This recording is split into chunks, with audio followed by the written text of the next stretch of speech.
have a victory. But what does he have? He talks on TV. He has no strategy, Mr. Mawere. He will never be able to win the presidency of Zimbabwe because he does not know how to win even when he meets the enemy.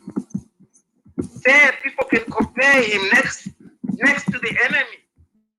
He does not understand the use of media.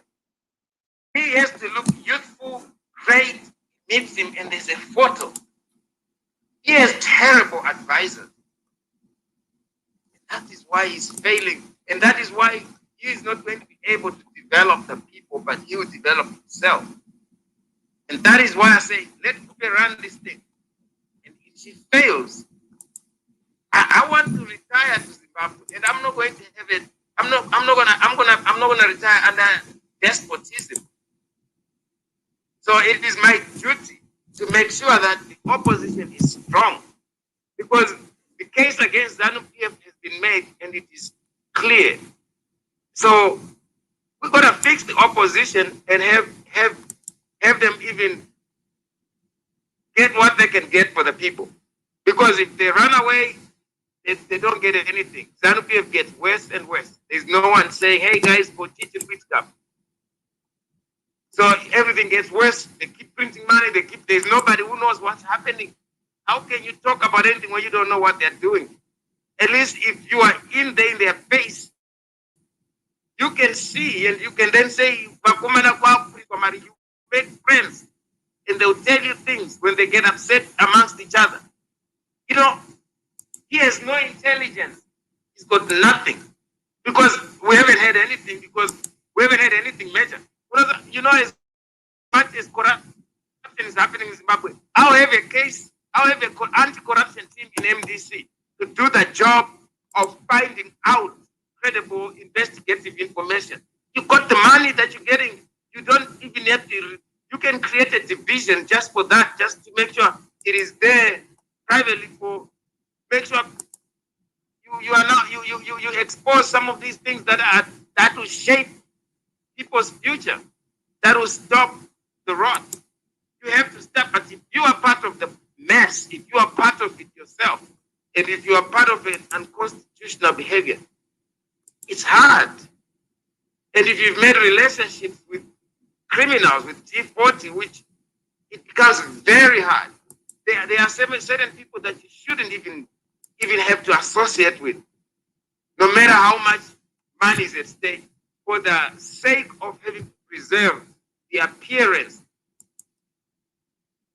of goodness and not impropriety. Anyway, I wish you had recorded that, Mama Were, because I'm so passionate when I'm talking about this issue. And I don't think I'll be able to ever repeat saying this in a manner that you can understand me when I'm saying you have to engage the enemy. It doesn't mean you are sitting at the table. You are just engaging so that you can get what you can get, because who is the enemy? The enemy is your competitor. It doesn't mean who is your competitor in a democracy? In a democracy, it is the opposite. Is ZANU-PF would be the competitor to the opposition. But ZANU-PF can never be a competitor because itself has no ambition to be anything. So who is? I know what you are saying. We are being philosophical, which is a very difficult time for our life. I want us to make progress that you have always sought. So no, but how do you make progress without solutions? How do you beat ZANU-PF? How can you beat something that does not exist except in your mind?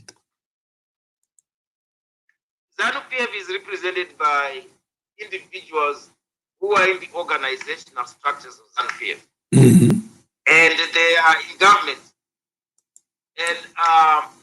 And so Zimbabwe is on the perpetrators of unrecoverable destructive methods that they are using. So what do we need to do? We need to find ways and exert pressure by influencing. But for example, what do you? Let's call that guy. Which one? Okay, but I thought he is he is not. There was a data issue.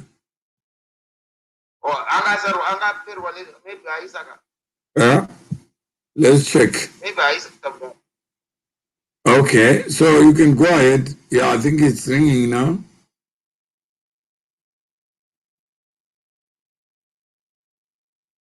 Yeah, there is. Mr. Musarela, good evening. Yeah, reconnecting. I'm not sure whether there is a network issue. Okay, you can go ahead. Hey, Mr. Musarela.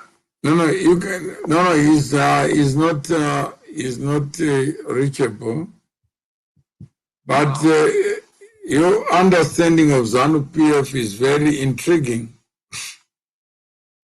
No, I mean, I'm just giving you a basic, thoughtless answer. I wasn't thinking philosophical about it. No, it's not philosophical. It's what it is. There's an organization that has corrupt people who have hijacked the operational system. And, how can if you were to look at ZANU-PF as a party of members, who stands out? Because the members really have any say. They associate with it, but they have a say only at the election. I'm saying is, if you were to look at ZANU-PF as a party of members,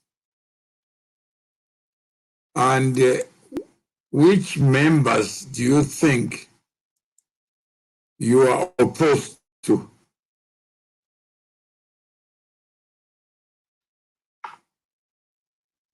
If we look at a party of members. Yeah. If you look at a part of members, ZANU-PF is not a part of members. It's a cartel that represents, that builds its own candidates, at least illusionally builds them, and they answer to the hierarchy accordingly. And people are just supporters. They are not members. Oh, you're saying ZANU-PF has no members or what? It has supporters. It does not have members. Okay. Those members are used to, the ones that are used, they are told what to do. And they follow that exactly. And who tells them what to do? The Mnangagwa regime. It's the regime itself, yeah. So you're saying a regime has a voice.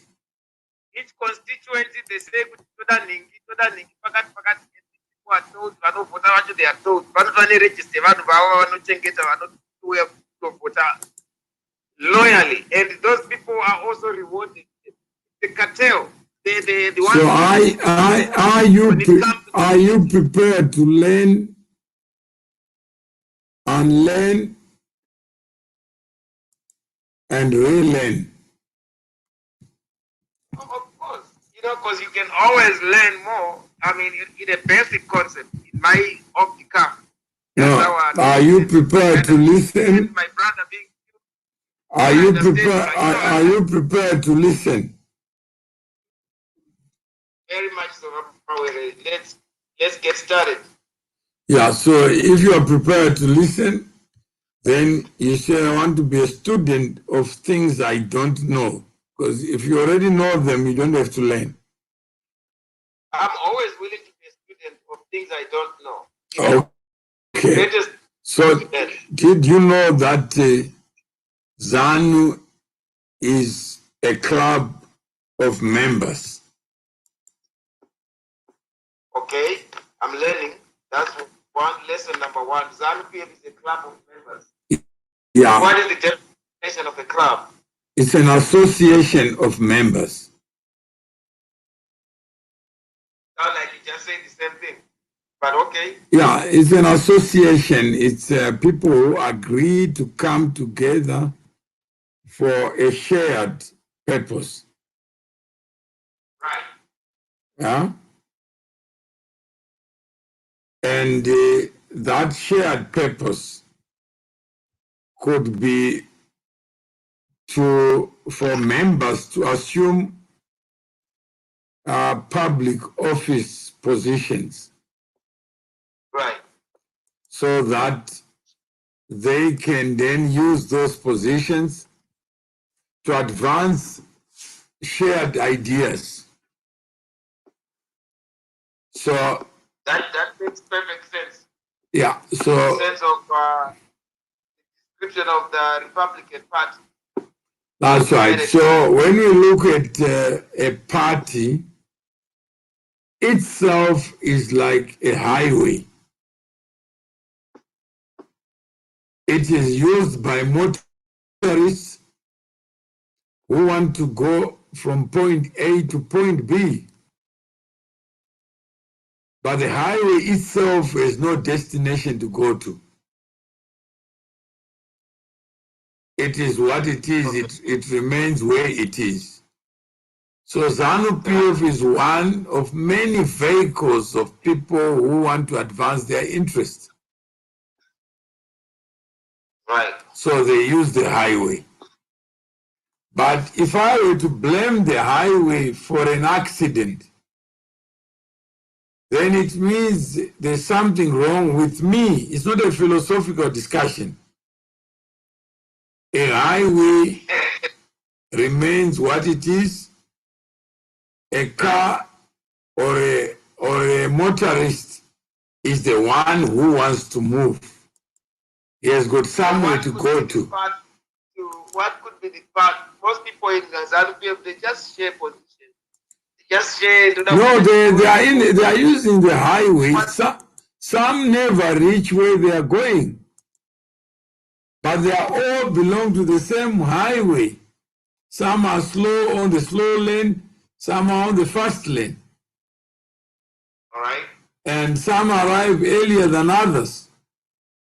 And some they might be slow a little bit at that time. Some don't even know where they are going. They're just passengers on the highway. Right. Some want to be driven, so the driver will drive, but the highway itself has no resistance to a fool. So a foolish motorist can use the highway. But the highway itself cannot say to the motorist, I don't like you, so don't use me. So the party has no voice except the voices of the people who use it as a vehicle. Right. So ideas matter. So if you were to go into the president's mind today, and you were to mine it as an individual, right, what do you think you find in his mind, not ZANU-PF's mind?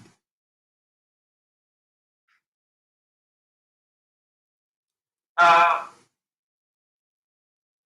find a man in conflict with probable power struggle in his party that we don't know. No, I'm saying the party does not exist. The party is a highway. They are motorists. Yeah, but it's a major part of his life. No, he is also driving on the same highway. 90% of his life dealing with people. No, but how does he know the people he doesn't know?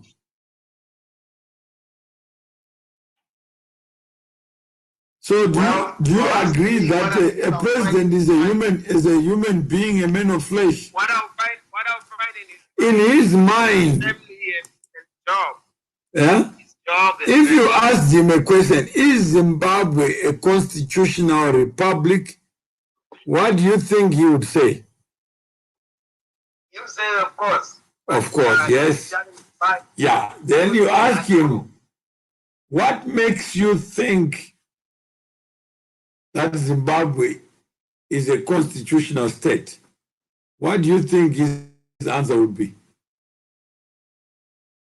Because people are free to do his disciplinarian style work as long as they are under his that I was elected by the majority of the voting public. I was challenged and the courts ruled on the challenge. And the court does exactly what I tell them. No, you would say, I didn't tell them. It was contested, and the courts came to an independent decision.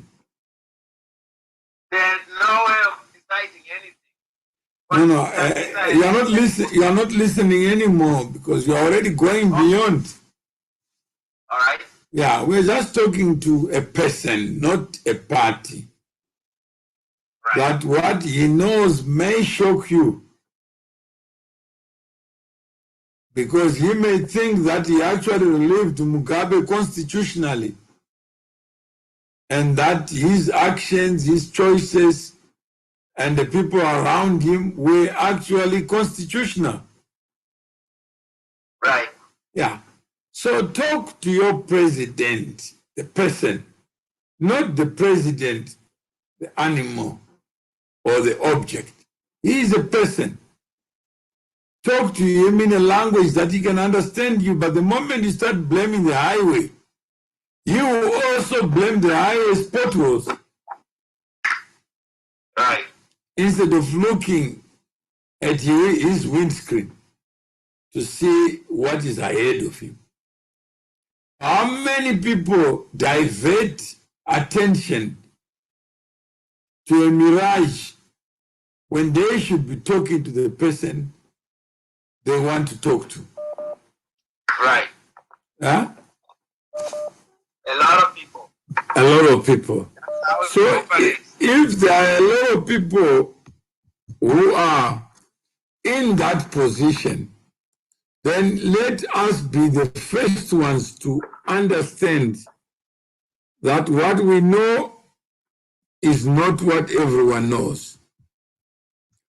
That a highway remains a highway and nobody can what? Can convert a highway into something that it is not. Right. So a highway cannot be held accountable for the people who die on it.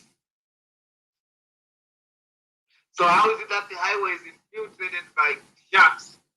The highway doesn't object to infiltration.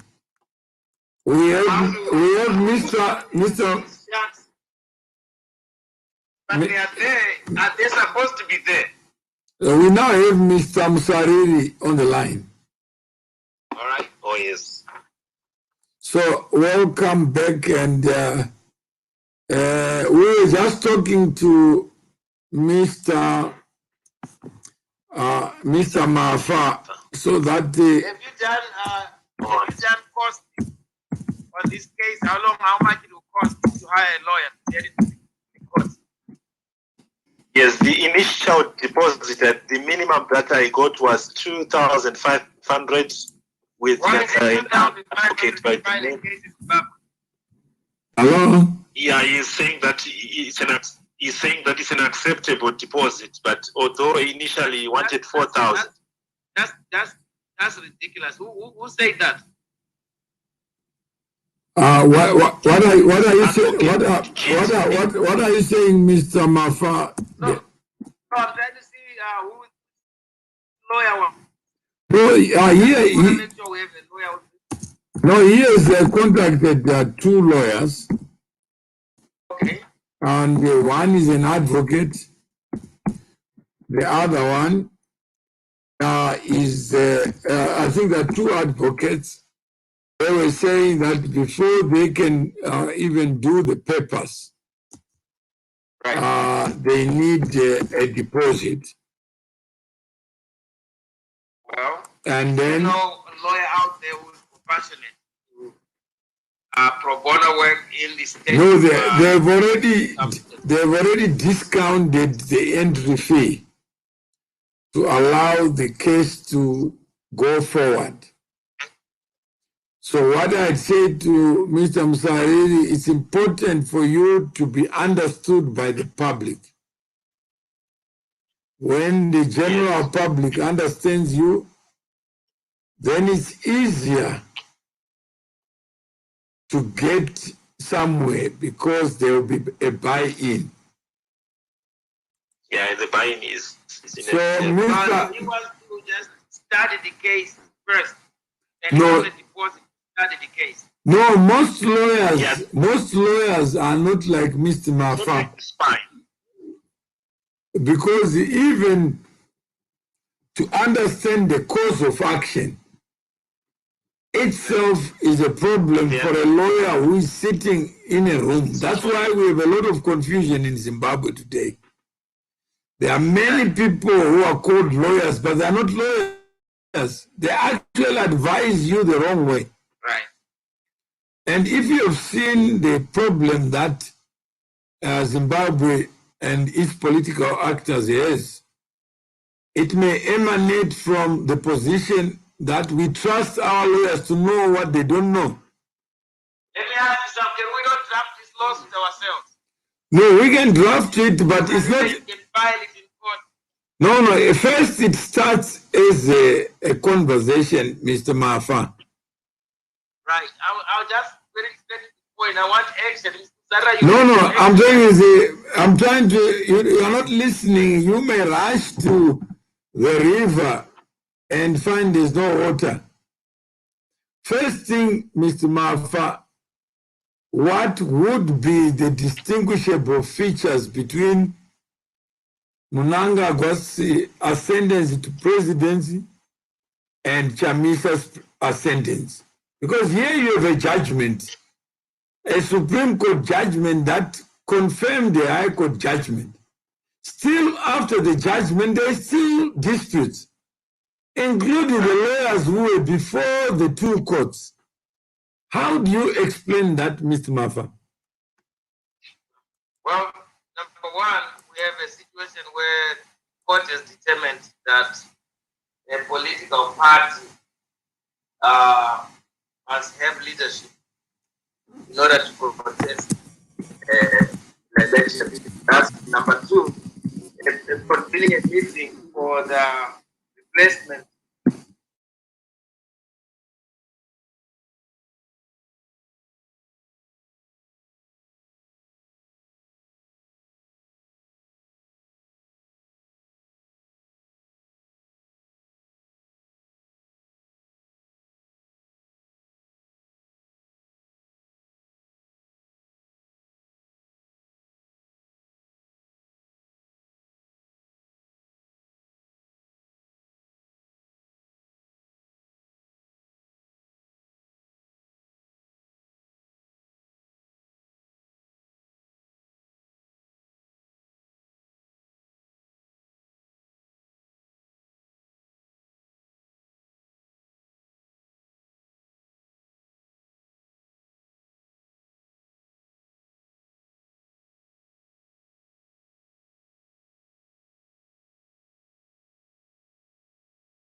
Who has the power to convene a meeting?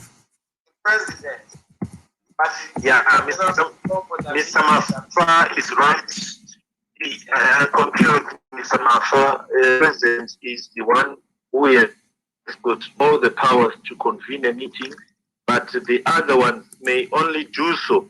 But it is actually the president, because if we say they may also only do so with the consent of the president, it means that the president is the one who can convene. Right. I think that one is the same with the ZANU-PF, that the president has got the powers to convene a meeting. He is the holder of the seals between the two parties. Is the president.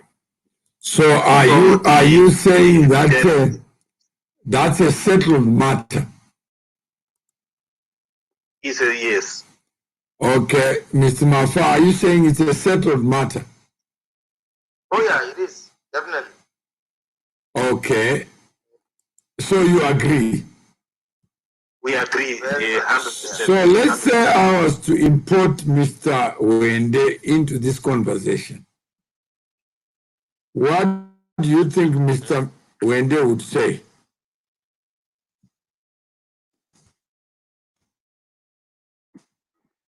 Mr. Mafa, what do you think? You would disagree with me. Okay, what do you think you would say? You'll probably say that now they were able to, it's now past. We understand, but it's too late now. Okay, and Mr. Goodwin, what Mr. Goodman, what do you think if you were to invade Mr. Wende's mind, what do you think you would say?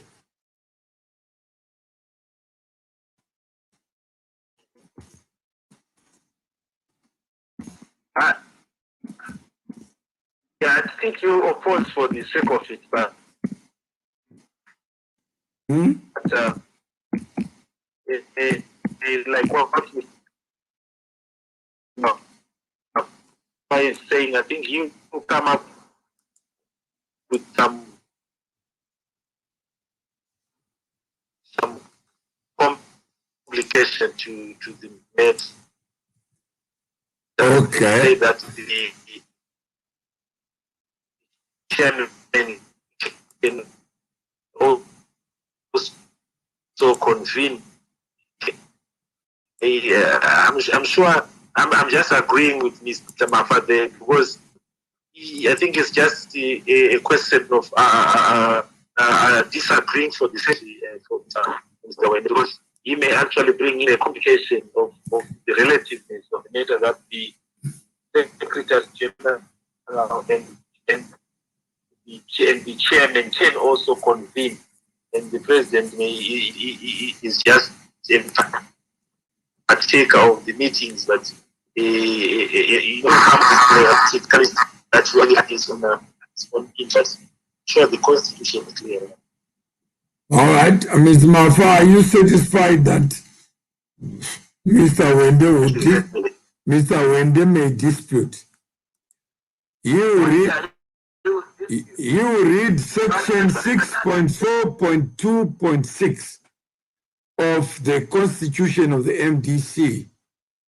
It says an emergency National Council meeting may be convened on the basis of a petition signed by at least 1/3 of the members of the National Council, provided that at all material times, only the President or any person specifically delegated in writing by him or her shall have the right at any time of convening a meeting of the National Council. So they will read this. Writing by the president. Yeah? It must be given in writing by the president. No, it says, or any person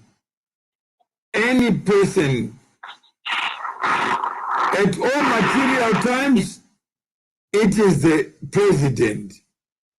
But at any time, and at any person specifically delegated in writing by him, or he shall have the right. So they are reading this, and they are saying this is an empowering provision. They are very corrupt people. They are corrupt. No, we are not going there yet. We just want to understand that there's a difference of opinion. It's not. They know exactly what's going on. No, then then we have to bring them here for them to speak for themselves. They feel entitled that pay is less deserving. Is the very. No, you are going beyond the conversation. I'm just saying is let's try to understand the other side, so that before Mr. Musariri goes to court, he understands that his understanding may not be the same as other people's understanding. But from what Mr. Mawere is saying, I suppose we are all in agreement that the president is the one who convenes the meeting, and he is also the one who grants, who has got the delegation powers to do so to any other person. In other words, there will not be an MC meeting which happens without the consent of the president. That's your reading. That's your reading, Mr. Musariri.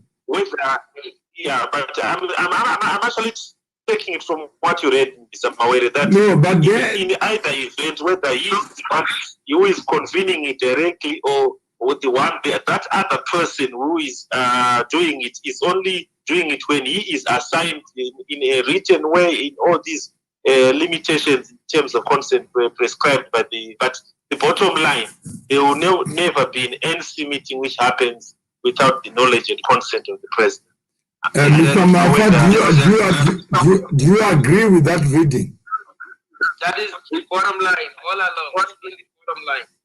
All right, so here we have two people, one in MDC, one in ZANU-PF, agreeing that the Constitution does provide for orderly meetings, that a meeting itself can expose a coup d'etat,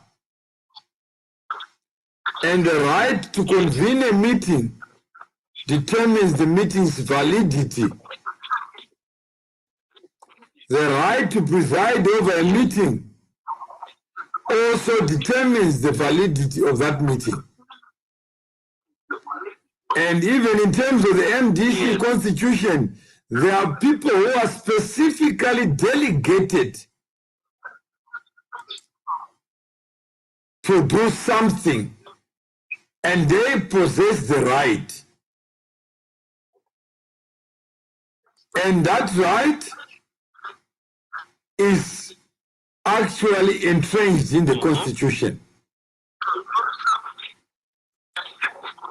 So the right is vested in the president.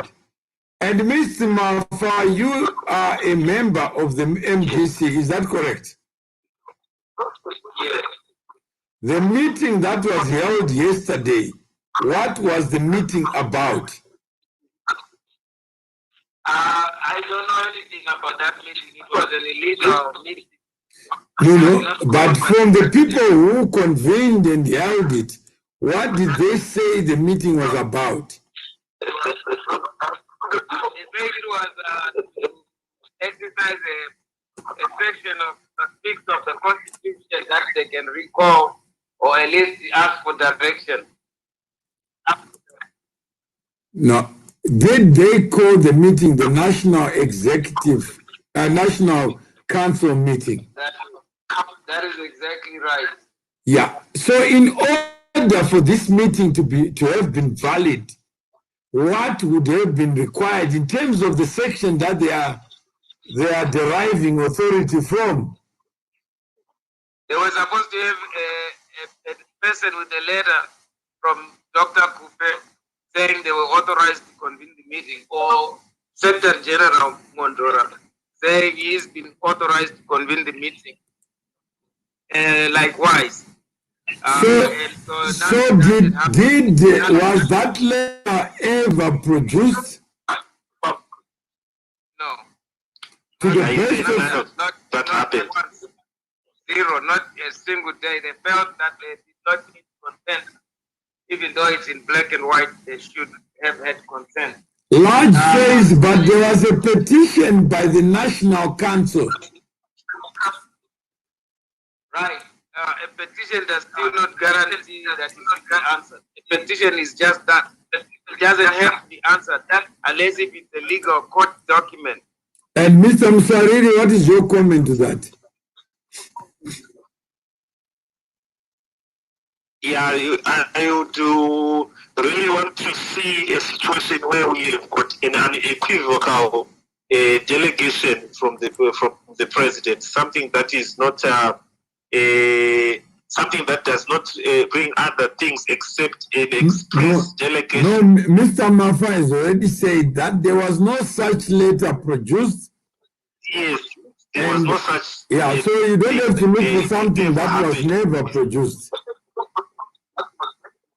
Yes, I'm just emphasizing. I think the section that they have invoked.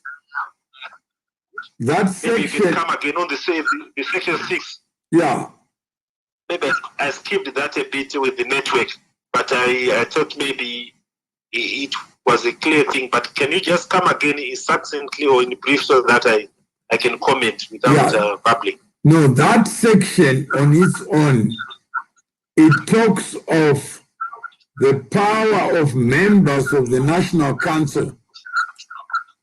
It says an emergency National Council meeting may be convened on the basis of a petition signed by at least 1/3 of the members, provided that even if you have a petition, there is no meeting that can take place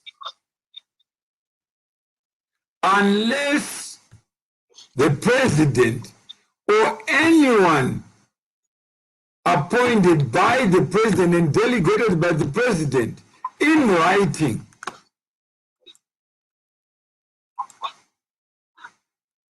So, Mr. Lodge, the section that they used to convene and hold the National Council meeting does not permit a petition to convert into a meeting of the National Council. That right to convene the meeting is vested in the president. It is not vested in the council. Is that correct, Mr. Musariri? That is correct. Mr. Mafa, is that correct? Yes, because the petition is going to the president. So first you must petition. But if the president refuses to have the meeting, there is no meeting. So the president has the veto right. Even the SG does not have the power to convene the meeting. That power is reserved for the president. Yeah, affirmation there. Is that correct, Mr. Mafa? Very much so. Is that correct, Mr. Musariri? Yes. That the Secretary General is not a party that can convene a meeting. Okay. So, Lodge, if you have a clause in the Constitution that gives the Secretary General the power to convene a meeting, say so, because we are here trying to promote constitutionalism. The correct reading of the Constitution.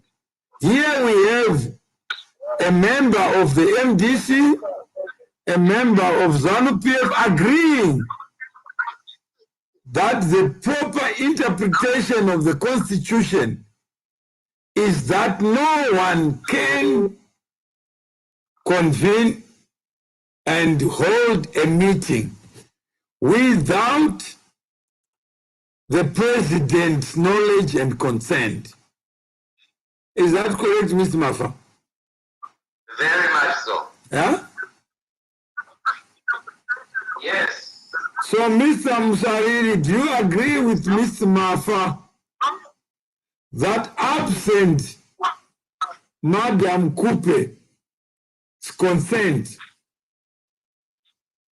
in writing, or she presides over it, if she can't hold a meeting, she delegates something, there is no meeting that can take place. There is no valid meeting that can take place. You are absolutely right. Mr. Musariri, do you agree?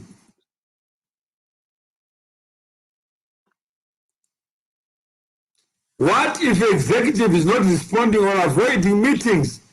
There is no room for a cool lunch.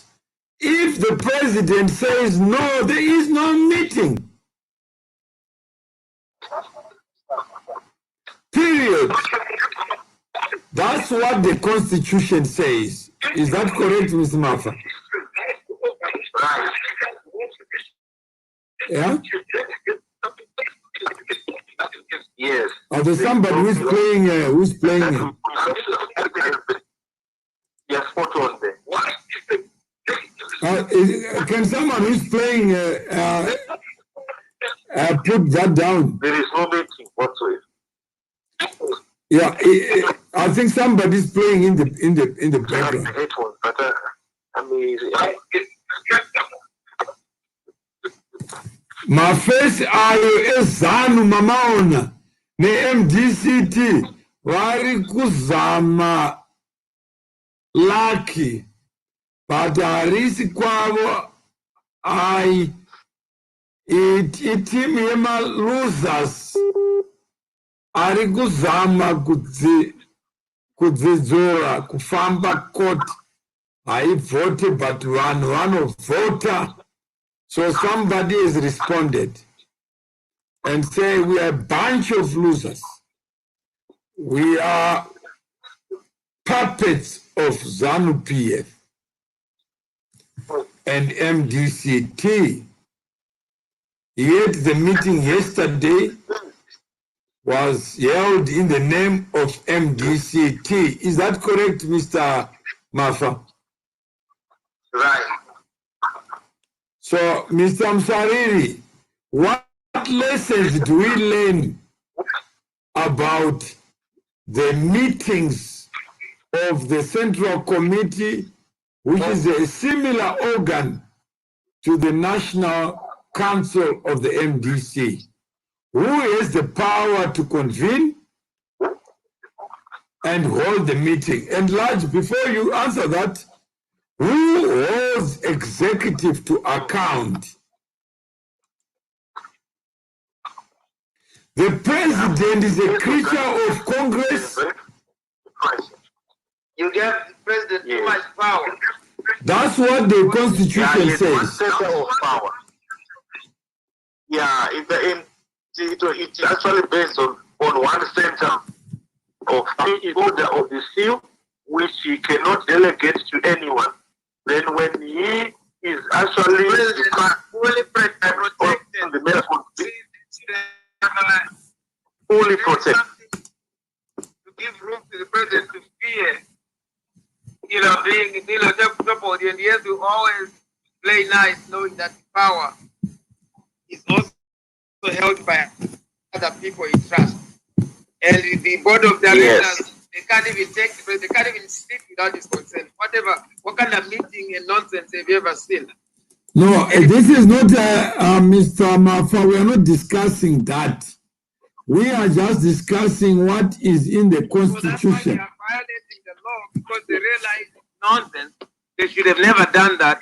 They cheated themselves out and they feel angry that how could they... No, but you are now speaking on their That behalf. guy was leading a group of weak people, very weak people No, who went with but- whatever he said. But He Mr. fired and got rid of anyone who gave him something different. And so was Mugabe. The Constitution would gave Mugabe all the power and change the law. Are we still talking about constitutionalism, Mr. Mafa? You want to change the subject? Yes, and we talk about the power that is so drunk that it changed the But we are not debating an amendment of the Constitution, are we, Mr. We're Musariri? talking about trying to fix something people messed up on purpose because it wasn't like that. I can guarantee you that. No, I'm saying that, Mr. Musariri, we are talking about constitutions, the way. Lesson. Yeah, we are not talking about whether it's correct or not. Yeah, I think I got your question right, that you were asking what lessons we draw from the MDC in line with the ZANU-PF one, especially on the matters of convening. And I was actually saying that with the ZANU-PF constitution, it was made in such a manner that the president is the one who has got the vested powers to convene a meeting. And convening. What is the difference with the MDC? It is different. Is there a difference with the The MDC? difference is that, the issue to convene has not been specified in the manner that the MDC constitution is done so, because in the ZANU-PF constitution, the sections, especially the section that has to do with the Central Committee, the section 38, does not even tell us that anyone has got any vested right whatsoever to convene a meeting, but the delegation of powers is only on the presiding party. Now that the president is the only person who can convene a meeting, and not even anyone else. But the presiding party, it is the one that descends to the two vice presidents or the two second secretaries. Then it also goes to the chairman, and then it stops there. But if I say, Mr. Musariri, you are wrong. On the presiding party. No, And even the convening part. There is Tarzan Zwane who says the meeting of the National Council was convened as per Constitution, and its agenda was not to petition. Petitioning came among other items. The meeting is yet to be convened, Ramawere. You are talking as if the National Council meeting was to petition. Did I say that, or I'm dreaming somewhere? Mr. Mafa, was a meeting held yesterday in the name of the National Council? Right. Was it held, yes or no? It was held in the name of the National Council. So that's not in dispute. Absolutely not. Yeah, so Tarzan, I don't know where the issue is coming from. MDC scenario is better than that of ZANU-PF. They did not have an executive authority. President was a one-man band in December 2017. No vice president and second secretary. Eventually, himself was under house arrest. I don't know where Signoro gets that from. The ZANU-PF constitution is very clear that only the president has the power to convene and preside over the meeting. The only difference with the MDC is that the president has the power to convene, but he doesn't have to preside, because there is a chairman who is a presiding officer. But no meeting can be held in both MDC and ZANU-PF instances without the knowledge and consent of the president. And so that's fine now and fatal. If the president has not consented to the meeting, there is no meeting that can be held. And there's no coup d'etat that can take place. MDC and ZANU-PF, same WhatsApp group. I said, is anyone having another device on? I think it's Msarira. Msarira, if you have another device on, can you mute that device? Would it be my charger? I do not have, probably, let me see, but I do not have any device around me, just my phone on the charger. Unless my charger is playing some interference. Let me move it, but network is... No, it's not about the charger, it's about the device. I can hear my voice. Yeah, it's not me. Okay. It's not me. Okay. It's not you. It's not. Headphones, and I've no other device. I'm in my bedroom. I do not have anything on. Okay. Did RG convene the 2017 meeting, Tazen? I'm sorry. What is your answer? No. Okay. Meaning, no. Yeah, the constitutions are defective. No, we are not talking about defective constitution. We are talking about what the constitution provides for. If they are defective, it's for members to change, not for us to debate. So, Laj, we are not here to debate what is defective and what is not. We don't have the locus to do so. We are only here to debate what is there. So, any other, should we continue with the same interrogation? Yeah, I think on the convening we are done. I think we are very clear. We are actually agreeing vehemently that the president has got the sole powers to convene a meeting, whether he delegates or otherwise, but everything that happens in as far as convening a meeting is concerned is vested in the president, whether by delegation or convening that meeting. I think we are very clear. It's common to both parties. Okay. Well, Angus. Yeah. Those are defective constitutions. We are not here to debate what defects. Why does he say defective? Hello? Why do they say defective? Yeah, okay. I don't know why he says defective, because we are not here to debate what is defective. We are here to give an interpretation to the Constitution as it stands.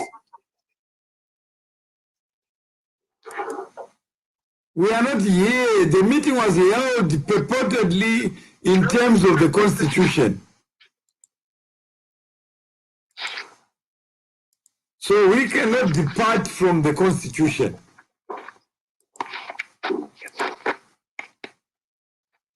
Okay, so Mr. Signore, you are here. You can go ahead. No, I just wanted to say that there is an indication that both ZANU-PF Constitution and MDC Constitution are very clear and straightforward. But the leadership from both sides, from ZANU-PF and MDC, they used to override the Constitution. So the common aspect there for is that they choose not to follow the constitution. There's the interference. Somebody's got a device on. So the ZANU-PF didn't follow the constitution, or rather, our view is that it was because there was a complication, it was an ambiguous case, where the president is supposed to convey. Theo, do you have another device on? I don't have another device on. Yeah? I don't have any device on. Okay. So go ahead. So I'm saying the ZANU-PF side, the president was supposed to convene the meeting, but I'm just going further to say I think it's a bit more complicated, rather an ambiguous case, because even the one to delegate was not there. No, but can we talk about what we are saying? Who has got the power to convene a meeting in terms of the MDC constitution? Yeah, you've cut me short. That's exactly what I'm saying. Who is the president? And I'm extending that to say the worst case scenario, because even the one that he don't even extend, because we'll be confused by the extension. Okay, the president. And in terms of the ZANU-PF constitution, the president. The MDC constitution, it is the president. Okay. So we are all in agreement that the constitution, both constitutions are clear. Uncle Jed says SG is the power. Yeah, now we have Uncle Jed. Where are you coming from? The Secretary General has power only. No, he doesn't have the power to convene a meeting. Let's go Uncle Jed. Let's go Uncle Jed. Uncle Jed is boxing. He might be right. Uncle Jed is a boxing. Let him quote the section, because I think there is a difference between being assigned. The only person who convenes a meeting is the president. Yeah, just stop there, Signor. Unless you are saying something different. Allow me to finish my point. What Devine is saying is different. No, don't worry about Devine. Worry about what we are talking about. Devine has agreed that the president is the one with the power. Yeah, so the Secretary General cannot convene. Not cannot convene. If there's a section, Signor, that you know of that empowers, like Uncle Jed says there is.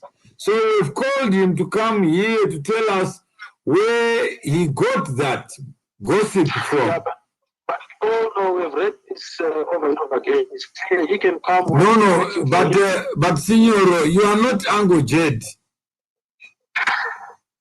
Go ahead, Mr.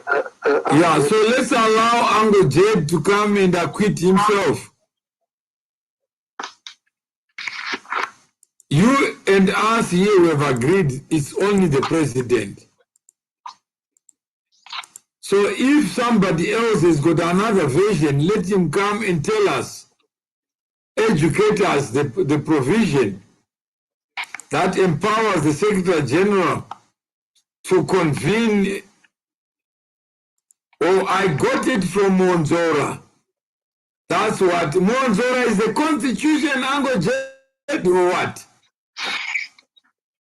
Is Monzora a substitute for the Constitution?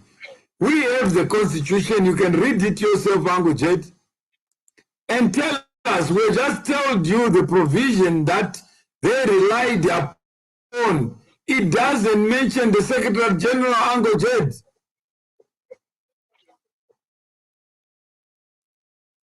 So if you know something, let us bring let us not bring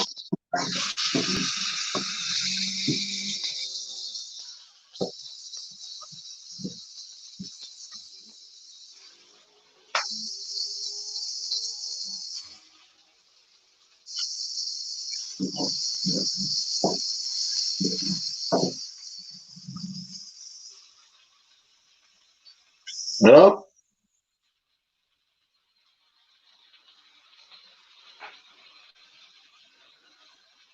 Hello?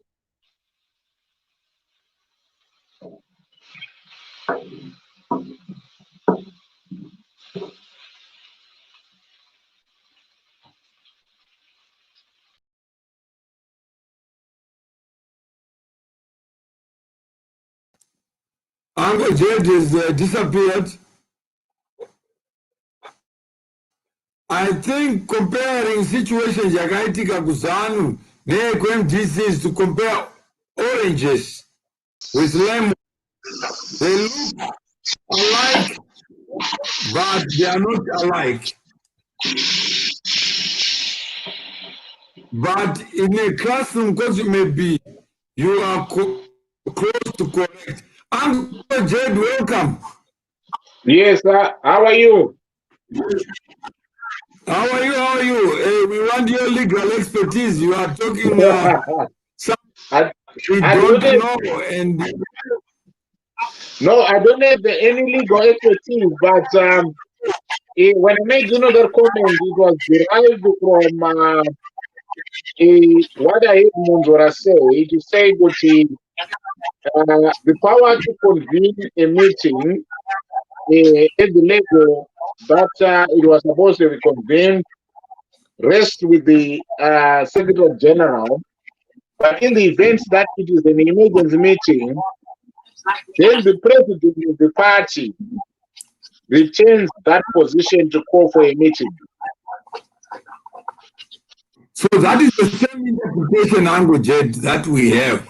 Yeah, so that is the same interpretation with ZANU-PF. And because when I was listening, you were talking about ZANU-PF, and we have the power to call for that meeting. Yes, absolutely. So can you see, Uncle Jed, that we are converging that both constitutions are premised on the hegemony of the president? Absolutely. And I want to believe, Kuti, that is a point that most people, do not seem to realize, Kuti. When the MDC came up, with their constitution, it more or less mirrored the constitution of, ZANU-PF in most of the things. So it was a copy and paste. Absolutely. I want to believe that. It was a copy and paste because the power was vested in certain individuals to carry out, certain tasks. And when it comes to the issues that we are talking about, if we go to the ZANU-PF constitution, the issue of Robert Mugabe required him to be the person that was supposed to code for the Central Committee, meeting. Mugabe was still alive. Alive. Mugabe was still there. Mugabe had not died. So anything that happened outside of Robert Mugabe,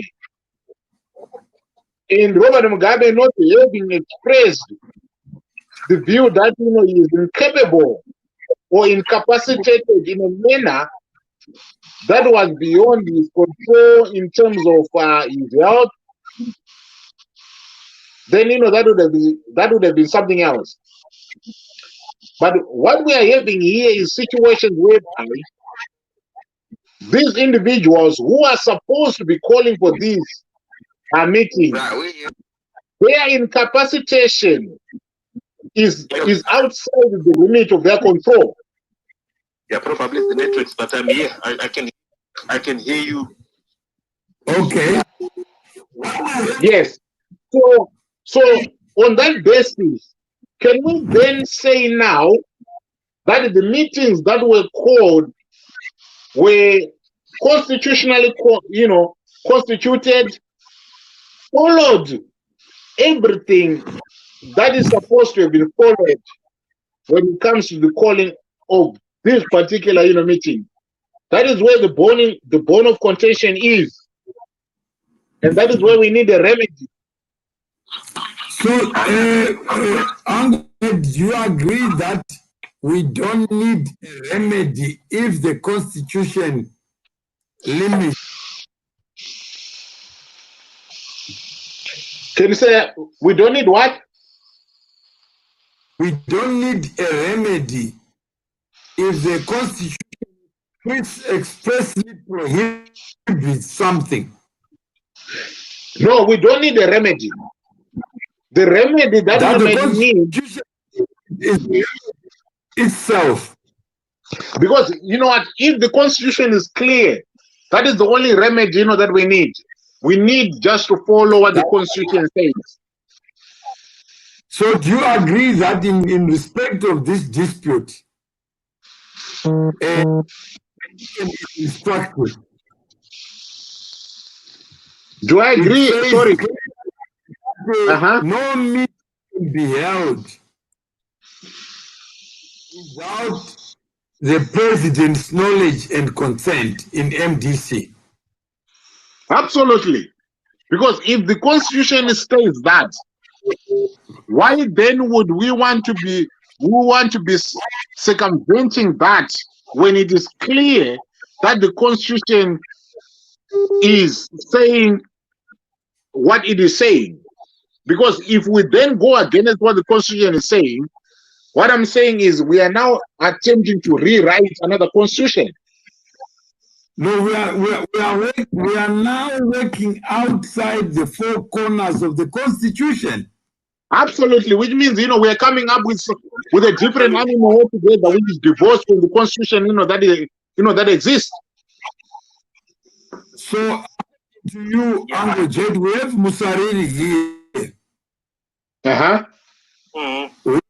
Who is salivating? Yes.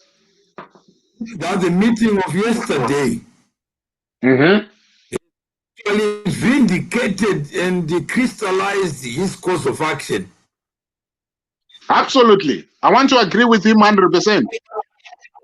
So, Mr. Musariri, do you concur with Uncle Jed's not pedestrian understanding, but a legal understanding of what limitations the Constitution can provide?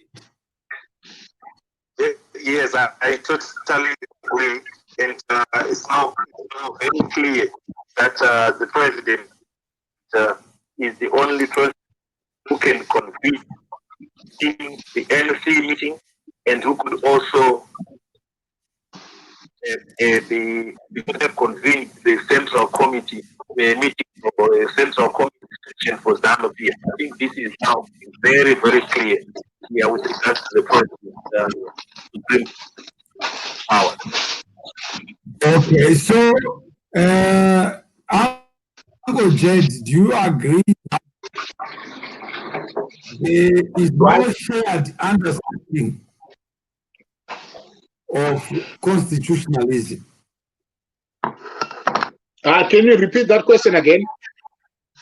That there exists no shared understanding of constitutionalism.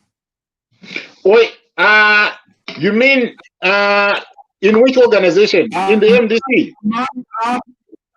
Even when you have lawyers, expert lawyers in the party, there seems to be ignorance of what the Constitution prohibits and what the Constitution permits. Yes.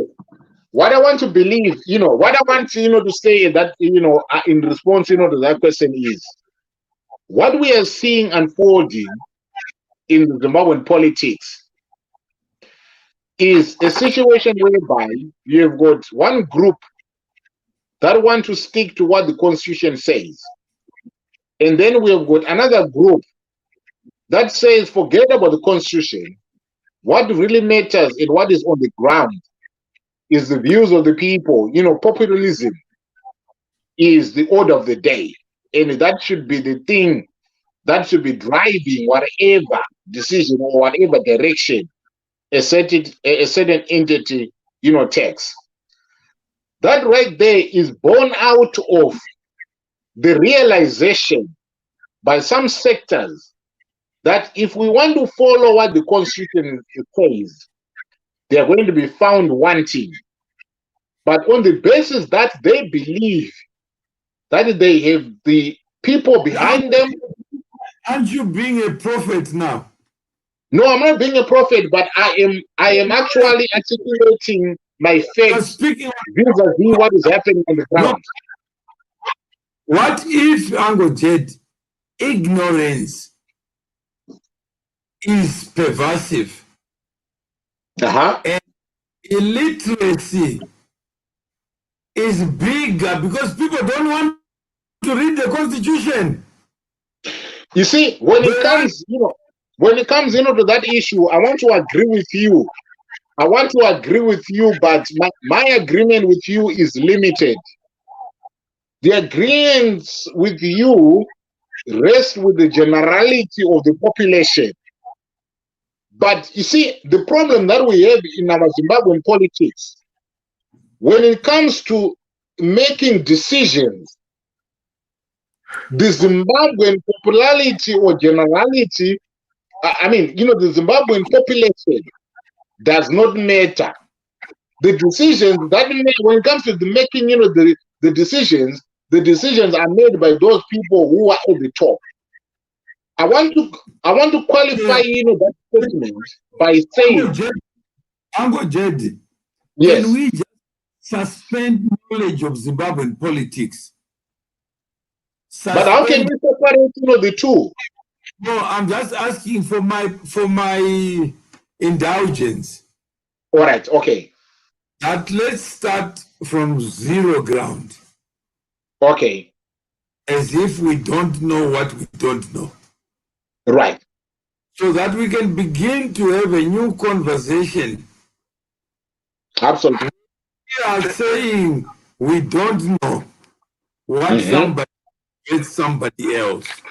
Let's say we think that somebody genuinely believes that a national council can do as it pleases. It doesn't need the president because it's a standing committee of Congress. Yes. And therefore, it holds the powers that Congress has. Let's say there was a dispute between shareholders and directors. Yes. Shareholders of a company saying it's our company, and directors saying it's our company. And the two disagree. Yes. But they are not agreeing because they know better. They are disagreeing. They don't know because Uncle Jed has refused to be a teacher. Right. He is now a prophet. And you little rascal, that's your student. I know you got a problem. But the guy didn't eat supper last night. Yes. And the guy didn't sleep because the parents were fighting. Right. And he's sleeping in class, and you say you're sleeping because you are up to mischief. So let's say nobody's up to mischief. That's really what took place yesterday. Was people who are illiterate about their own constitution. Right. People who are illiterate about the judgment because they don't read it. Right. So we are saying this show is about literacy, Uncle Jed. I hear you now. So let's assume that we have now clarified, Uncle Jed, that there cannot be any other meaning that can come from anyone with common sense, logic, and reason. That nothing can take place in MDC without the consent and knowledge of the president. Yes. Whether it's correct or not, whether the president has too much powers, That's not for us to debate. Right. Because we didn't write the Constitution. Absolutely. The same is the case for Zambia. Right. No central committee can take place Uh-huh. because the president who is accountable Right. to the central committee, not his deputy, not the national chairman. Uh-huh. It is the president who is accountable to Congress. Yes, I hear you. So the president is the accounting center. Right. So do we... Can I add on something then, Mawere? Yeah. The party that was delegated to, in the case of MDC, you want to also come to a certain understanding that when the president delegates the power to convene to someone else, he is supposed to come back to the president, he be absent to give him every detail of that meeting so that he will be accountable either to Congress or any other office. Yeah, it's like you are correct that it is the meeting of the president. It is the president who chairs the meeting, but in his absence, he can delegate. And in the Constitution, the delegation powers are limited, not to everybody. Yes. Yeah, that is true. That is true. So we are in agreement. So right now, Uncle Jed, Jesus, what is his quorum for something to have existence? Can you ask that question again? What is Jesus' quorum? Jesus. Yeah. The biblical Jesus. Jesus' quorum is 2 or more.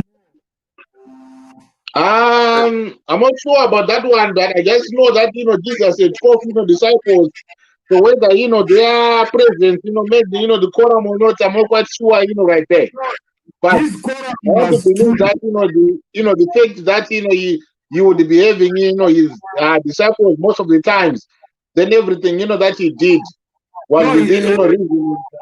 Uncle Jed, he said, 2 or more gather in my name.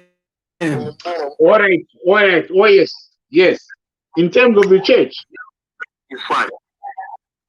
No, in terms of him coming to life. Absolutely. But the church is Jesus Christ, isn't it? No, I'm not talking about church. You're talking about the quorum for him to come. If you dream on your own, Jesus, he won't come. That is true. That is true. You need somebody to bear witness. You need someone to bear witness. So Uncle Jed, Senior Mafa, and Musariri, how many are we now? I think we are 4 or 5 now. So we have already exceeded the quorum. Absolutely.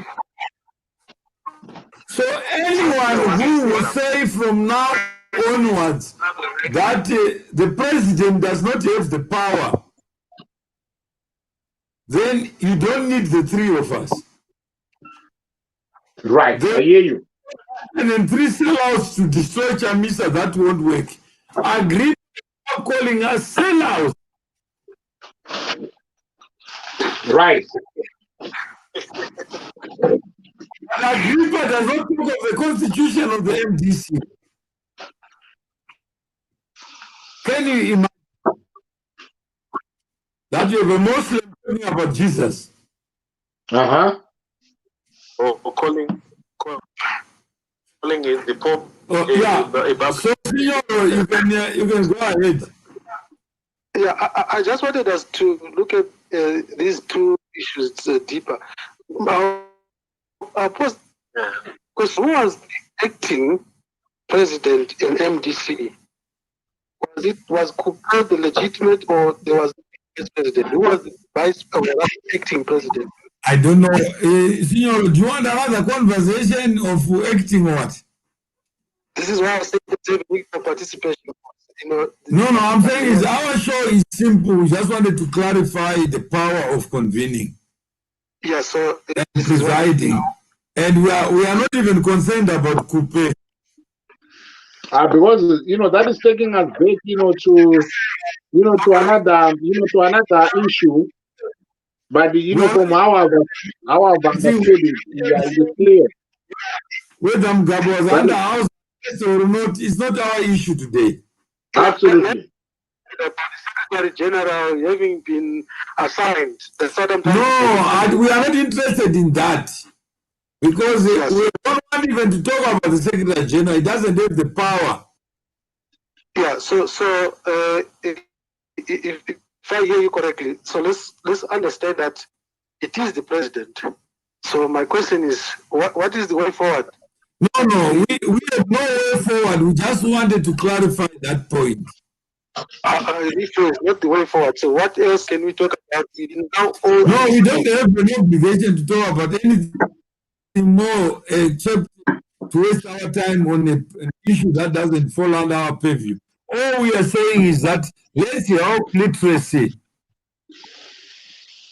Understanding of issues, understanding of the Constitution. Can you allow, just breathe a second. We cannot discuss in isolation. There are other factors. You mentioned that this also highlights that we are ignorant of the law. We don't understand our constitution. But I beg to differ. It's a subject for another day. Let's not conclude, because what Uncle J is saying, I concur. Decisions are made behind our backs, and that is the whole issue of discussing. We are saying we should get involved. As decisions, we are not involved in decision making. So hence the situation right now in yesterday's case, there was no consultation. So I think we need to No, I'm saying is what you need. Don't say we need. I'm saying is you are one person. So you're not getting me right. I'm saying we here, the six of us. No, you can't talk on six of us. Well, we all came different to this show. We didn't conspire. I understand. I hear you understand that it is the president. I'm proposing that there's need also to not to look at that in isolation. No, I'm saying is I'm fine with looking at it in isolation. I'm okay because I'm just looking at that in isolation. That's what brought me here. I wasn't here. I didn't come here or to open this discussion with Mafa to start a complicated discussion. Thank you, but I'm in disagreement with what you. This is fine. We can have another one where you promote that angle. Yeah, so accordingly, the position is that the president is supposed to convene the meeting. That's what the Constitution says. That it's not supposed to. That the Constitution says gives the power to the president. And that's black and white. The Constitution gives the power to convene a meeting. Yeah. The Constitution is static, and it does not move so easily, and it's a document that we want to ask that mutable, because that's the Constitution.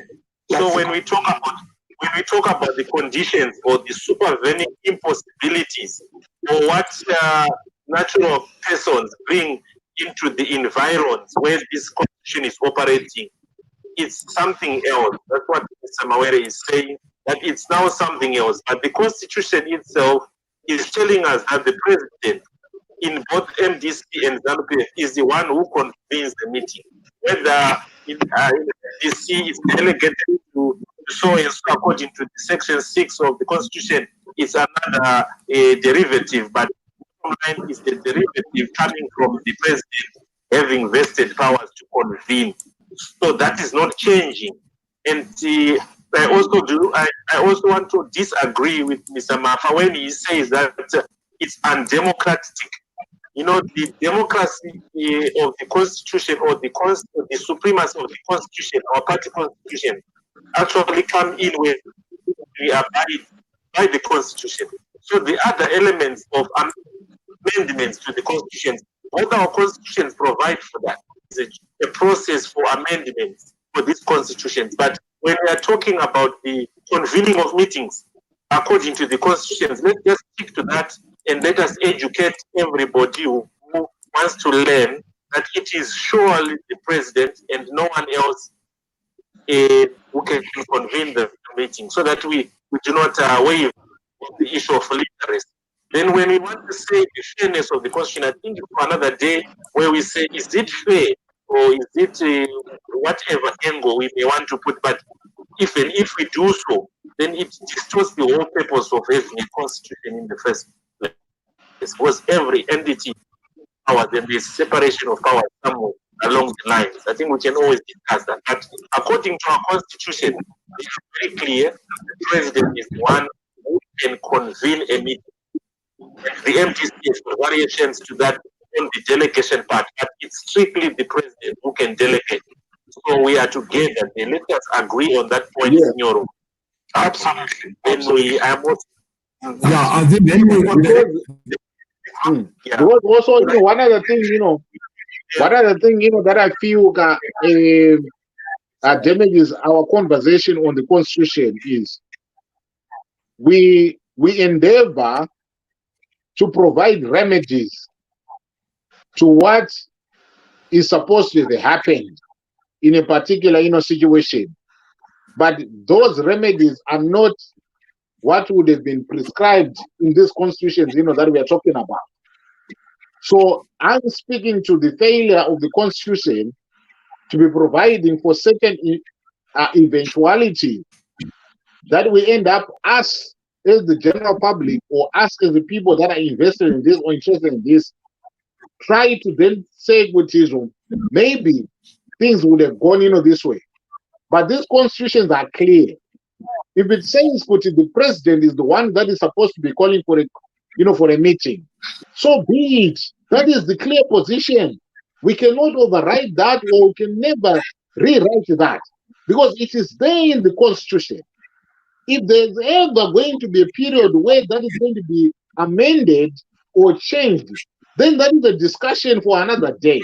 But when it comes to the substantive issues, and we are looking at them, we are then going to be interrogating this constitution and what each particular relevant section of that constitution speaks of.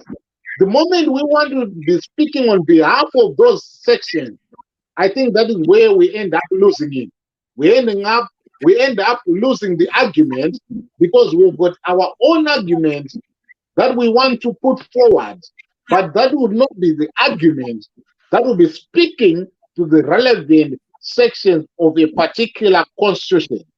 So if the constitution of ZANU-PF says Robert Mugabe retains the power or the right to call for a meeting, and in his absence, that is an absence that we did not encounter in 2017, then there are people that are supposed to call.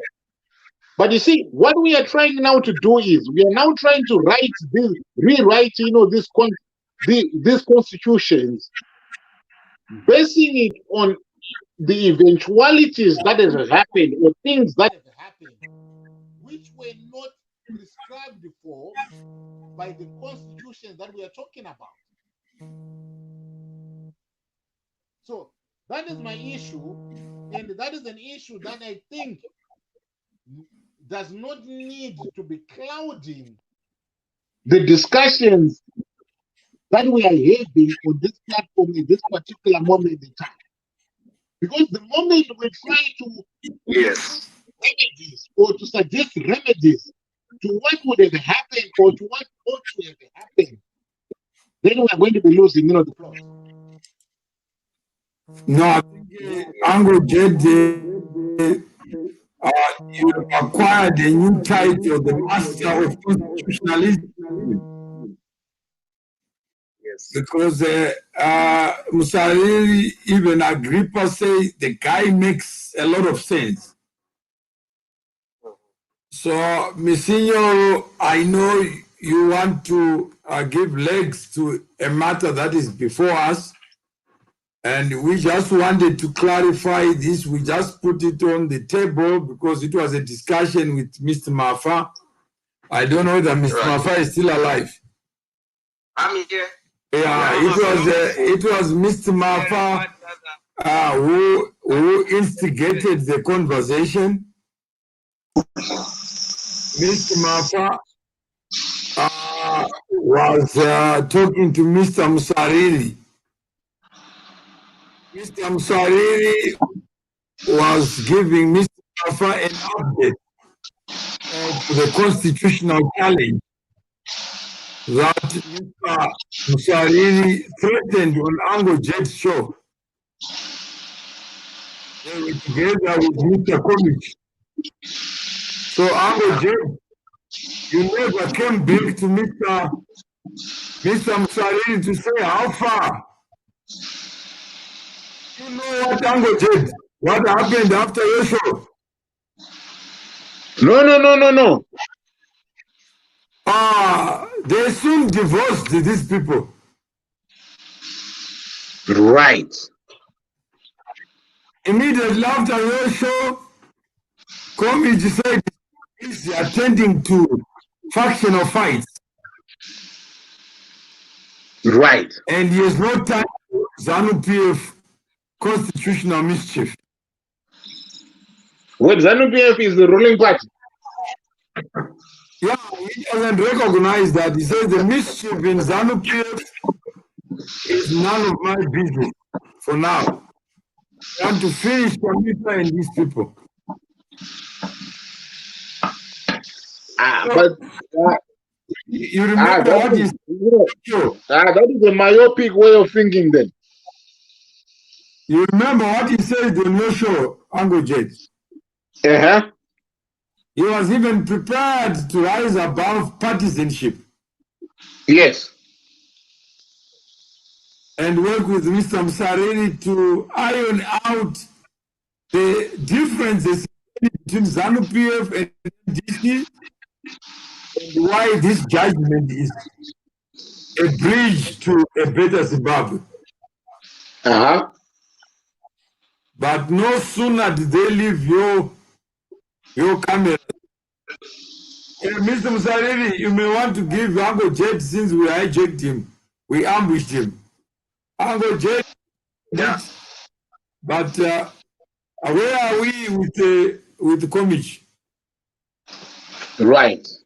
Said that he is at the moment, and the fights in MDC are quite involving, and he wants to commit his time to that. But he came into my inbox and gave me a few lines where I had asked about the similarity, because I wanted to know the position of the chairman and the president to the convening part. So I think he mixed the two words, the presiding and the convening, to an extent that I actually came to Mr. Mawere and said, do we have a common understanding there? So we waited until yesterday's meeting when we actually realized that we seem to be having a common understanding that the president, in both cases, has got power to convene meeting. Any other party can only come with the derivative powers, with secondary powers which come from the president. But the primary prerogative lies with the president. He is the ascendancy or the supreme power of the meeting. So it is only making sense from yesterday's meeting, but he is not available at the moment. He says he's busy. I think that is the summary of it all. And I'm alone now. I thought I had a partner for me to go ahead with the constitutionalism and the constitutionality awareness to to the whole nation, because we had agreed that this is over and above our partisan existence. And it is actually a great thematic issue because he's a senator and he must actually also work hard to comply to Section 7 of the Constitution, the awareness of the national constitution itself and its sub-constitutions. And today we're celebrating the Constitutional Court. I'm sure we were supposed to be talking about it together.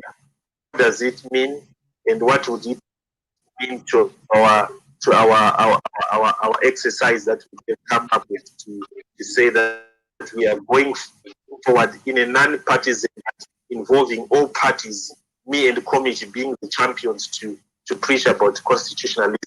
So we would want to that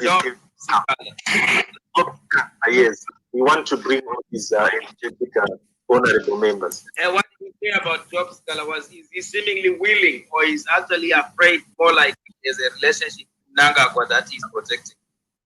I'm sure with me, fight Nangagwa on a fair turf. It's an opportunity for him after having been accused of treason. He should have an opportunity to demonstrate an ability to punch and to confuse ZANU-PF. Why not? There's an opportunity. I like this thing.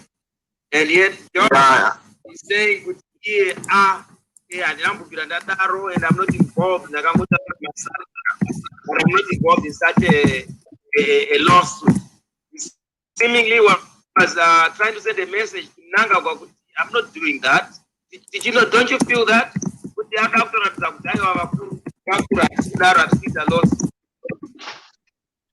Yeah, I'm sure. Not doing it. Yeah, because you see, I'm actually wondering why all these honorable people and also lawyers are actually afraid to come out to the open and say, we also want to take the courts through the court, like to test the courts, to test the confidence. But they are protecting something. They're not afraid. Would you think that? Yeah. They could be sending a message. They could be sending a message, I think. Go ahead. Let's not just conclude that they don't know. There is something that could be happening behind the scenes, because what you just said, Msari, it sends a message across. But it's a subject for another day. That's why I'm saying it's quite because decisions are made and leadership parties are lost. We expect national leader to. No problem. Yeah, I like but you can't talk about ZANU-PF under the same, chapter. But with similar circumstances. You know what, Mr. Mafa? I actually came across these words like loopholes. When I'm happy that I'm connecting with my team when I'm actually doing my politics, is that we want to unite all factions across political divide whatsoever. I think that would be good for national healing, and that would be also for the unity, peace, and reconciliation act that we have. But you see, when you hear these words, loopholes, in between the conversation, you realize that the lawyers and the experts are actually hunting for loopholes so that they confuse the people. Like what is actually trying to bring into this argument. I think it's valid in a way, because once you've got a state constitution, people are now trying to create conditions to make whatever they want to happen outside the constitution. How did you get to be such a great member? Because I asked you a question. I beg your pardon? How did you get to be a long-standing member of such a criminal enterprise like ZANU-PF? If you don't mind, I will ask you honestly. Because a person as intelligent as you are, and a person who sounds as ethical as you are, I can't even imagine how you are standing next to criminals, murderers, and constitutional law breakers, diamond looters, land grabbers. But Mr. Mafa, I don't think that is a fair question as well, to him, because at the end of the day, one can easily ask, that question to what is happening, in the MDC to say, how can people have been part of that criminal, syndicate that was hell bent on not following, the constitution, because these are the same matters, that we are talking about. Right. Yeah. How do you answer that question, Mr. Masarira? It's very interesting. Like, what is it? Is it Uncle Jed who is in the background there? Uncle Jed is trying Yes. to save you. Yes. I just, Yeah. I, What I've realized, Mafa. that's why I'm fighting these things. That's why I'm saying Chamisa does not deserve to be president of the country anymore, because he has demonstrated inability to conduct elections for his party members properly, especially having imposed candidates. To me, that as an American citizen and a Zimbabwean son soil, the most important indicator to someone's corrupt abilities is inability to carry out elections, cheat people in the country, small people, people with no voice. When you don't disregard, if you don't care for them, people in Makwekwe, just override them and whoever you want. To me, as a divine Mafa, I think that is the worst crime. And now we find out that the committee was the one implementing it. And that is why I've been saying all along, it's important to take this lawsuit with get it achieved. At the same time, I feel Mrs. should stay as president for at least a year so we can have tribunals, MPC, find out and how you can't just run. Chamisa accept power. You can send before if Mrs. Kupe something, if a committee was part of the system, that is for me on the MD side. But on the ZANU-PF issue, I feel that as an enemy of ZANU-PF myself, I have to carry out this burden, partly fund this in front of me, Mr. Sarira. Come out from design with lost process and file it until we have come together with lawyers who are willing to fight powers evil. You know, but you see, you have these lawyers in Zimbabwe who are not willing to come on board. They want money. This is something where the person of reverence stands up.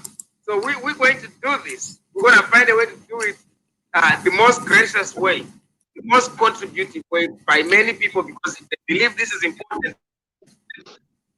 they put their hands on it. I truly believe it's important. It's a defining lawsuit that could really change the shape of Zimbabwe and help democratize. Yes.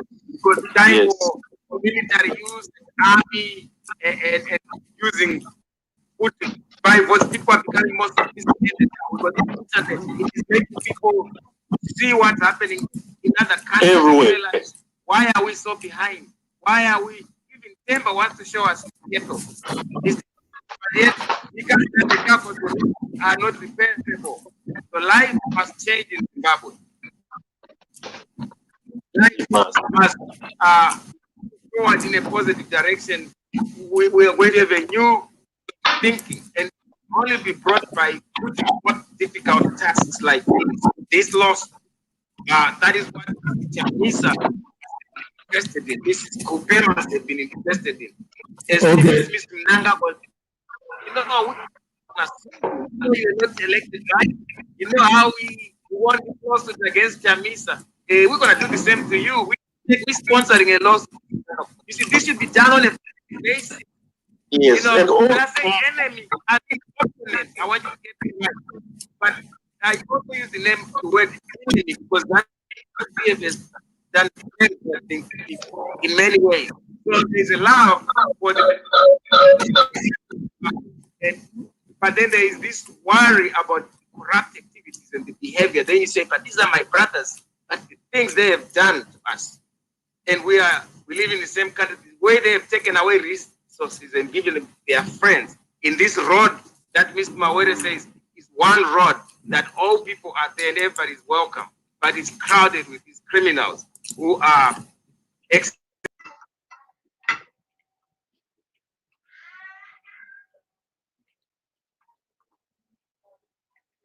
and Mr. Msalini, before you add the Are you still a ZANU-PF member?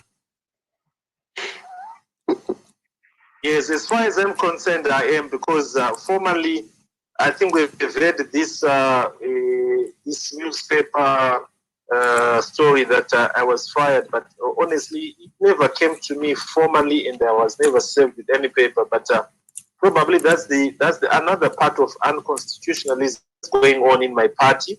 But I am a member of the party, and I've never received anything formal, or either to go to a hearing or even to get this letter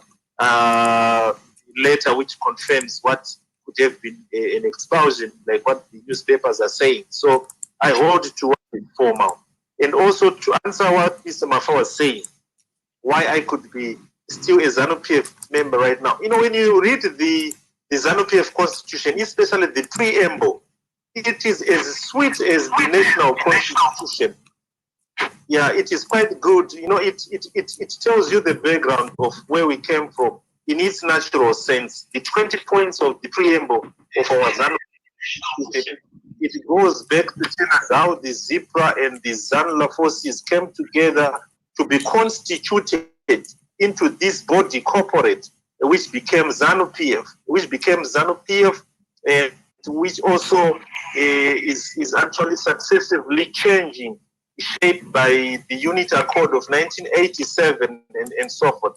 So when we look at the Constitution in its perfect form, it's something that you'd want to associate with. But with what you have rightfully said, which I do not want to repeat, which is quite strong, I would want us to be challenged, both of us, or all of the political parties in Zimbabwe, that do we realize that we do not have a political parties act in Zimbabwe? We do not have a law that gives obligations to political parties. We only have ZEC that comes towards elections, and we have got this political party, political finances act, political party finance act, but we do not have a political parties act which actually gives obligations to the political parties. In other words, we do not have anything that actually puts us into some form of order as political parties. We don't have that. To Mr. Mawere yesterday, and I was explaining to him the importance of accountability by the parties, since they are receiving money from the government and money that are paid taxes in Zimbabwe. And yes, I have a problem when my money is being given to ZANU-PF, but ZANU-PF is imposing candidates. ZANU-PF is imposing the president of the country. So to me, ZANU-PF becomes a cartel organization that doesn't answer to the grassroots or the people that it says it's supposed to represent as a political party. And it is only say, hey, we're going to put Sarira in TV and you get elected that there because the president said. And so the power, the people don't have the power. At the end of the day, we have this cartel that continue to oil itself over and over every day, and they use food, they use all these things. And they are also getting state money. I don't know, ZANU-PF gets what, 22 million? That's a problem for me, and that means we might have to set up another law to compel them to follow up proper democratic principles and even have ZEC conduct primary elections with political parties as they do here in America. Because I want to say what you are saying, Devine, is absolutely right. But what Sariri is saying, that is the ultimate thing. So when he says ZANU-PF is a cartel, I would say under the banner constitutionalism, they are more or less the same. It's a small cartel and a big cartel. The way I look at things, because it goes back to accountability. The common denominator here is there's no framework to make them accountable, and that's why there's no framework. This is why they cannot collectively articulate issues to corruption. They cannot, because they are using loopholes in their respective tails. Yes, they are actually hunting for those loopholes. Thank you. And Uncle Jed, on your side, Uncle Jed, clarify and say, Arwa? Hello?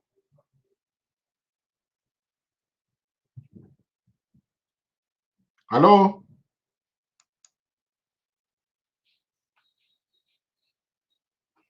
Right. I Can you can't hear me? hear anything. Hello? Hello? Can you hear me?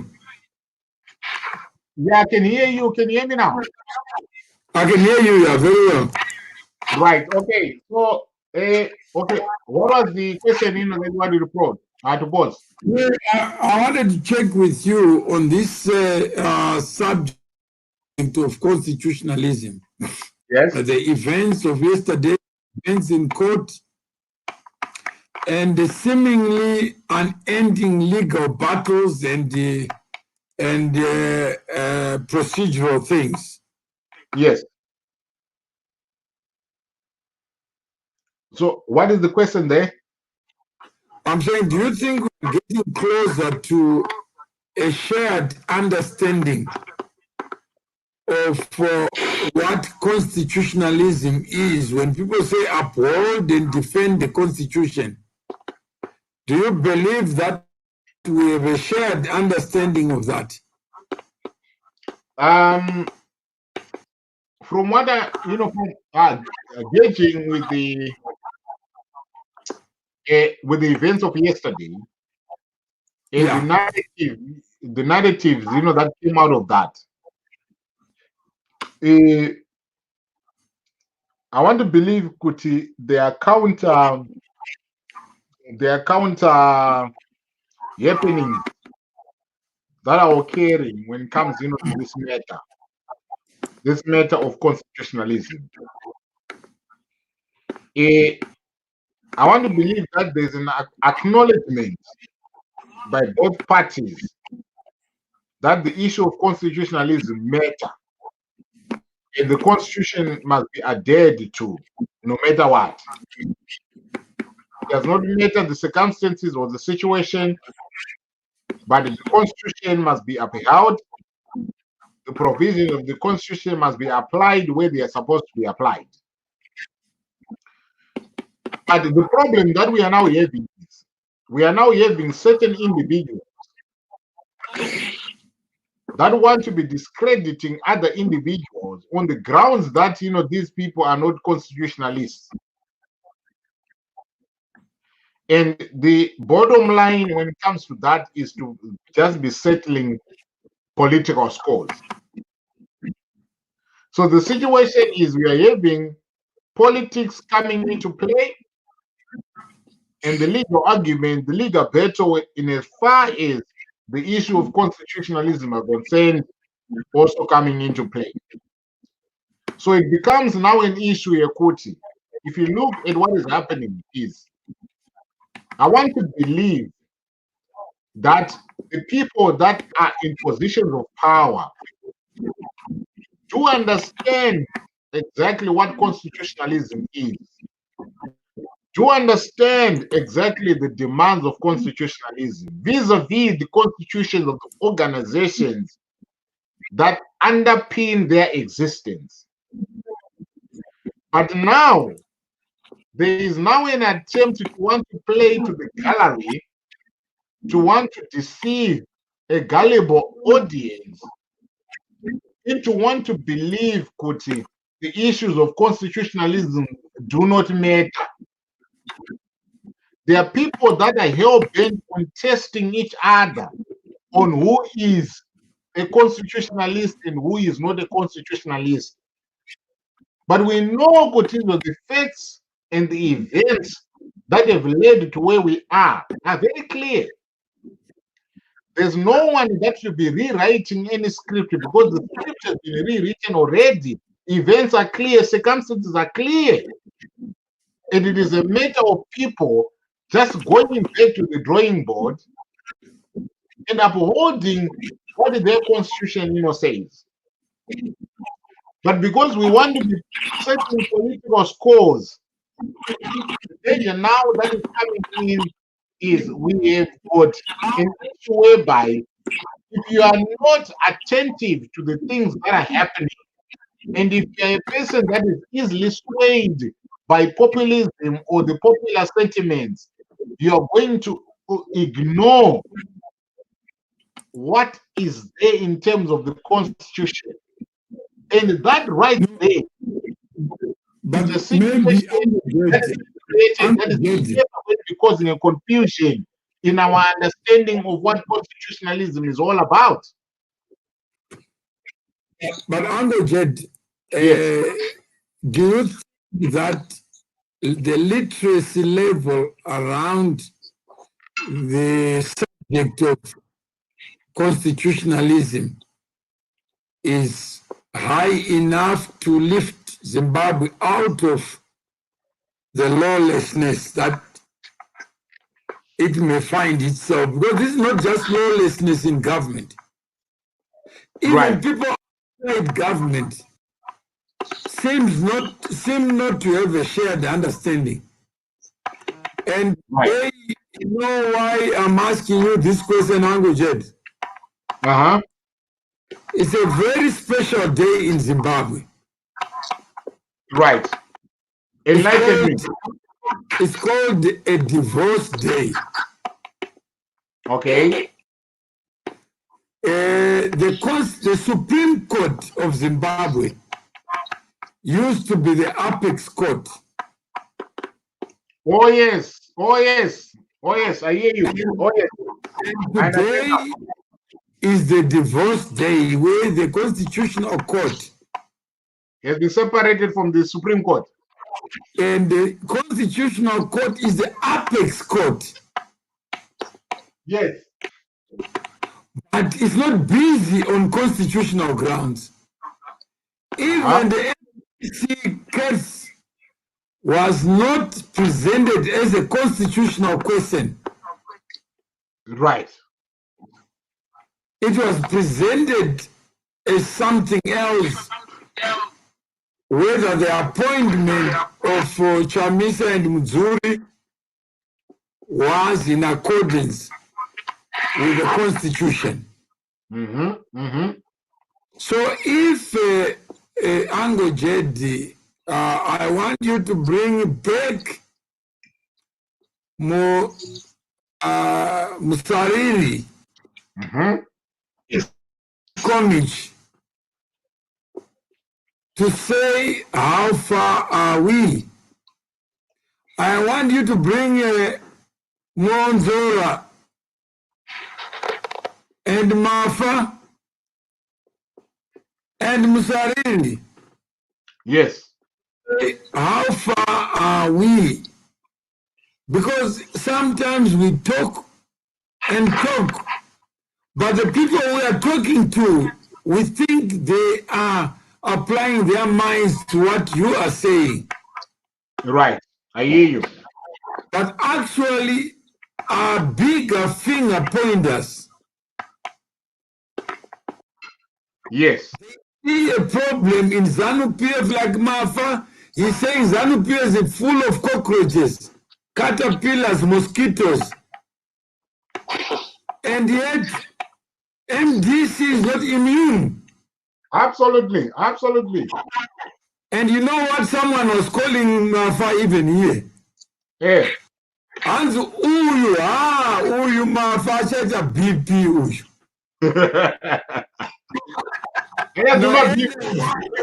Same WhatsApp group. There are good people in both ZANU-PF and MDC. This is agreement. Anopenda uyu.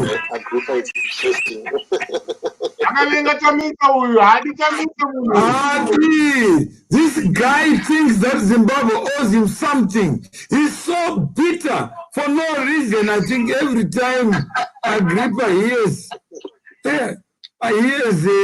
Mafa, including my voice as well. Agrippa. What does he want me to say? No, I'm just saying he's just expressing when he hears us talk, Mafa. It's not just limited to you.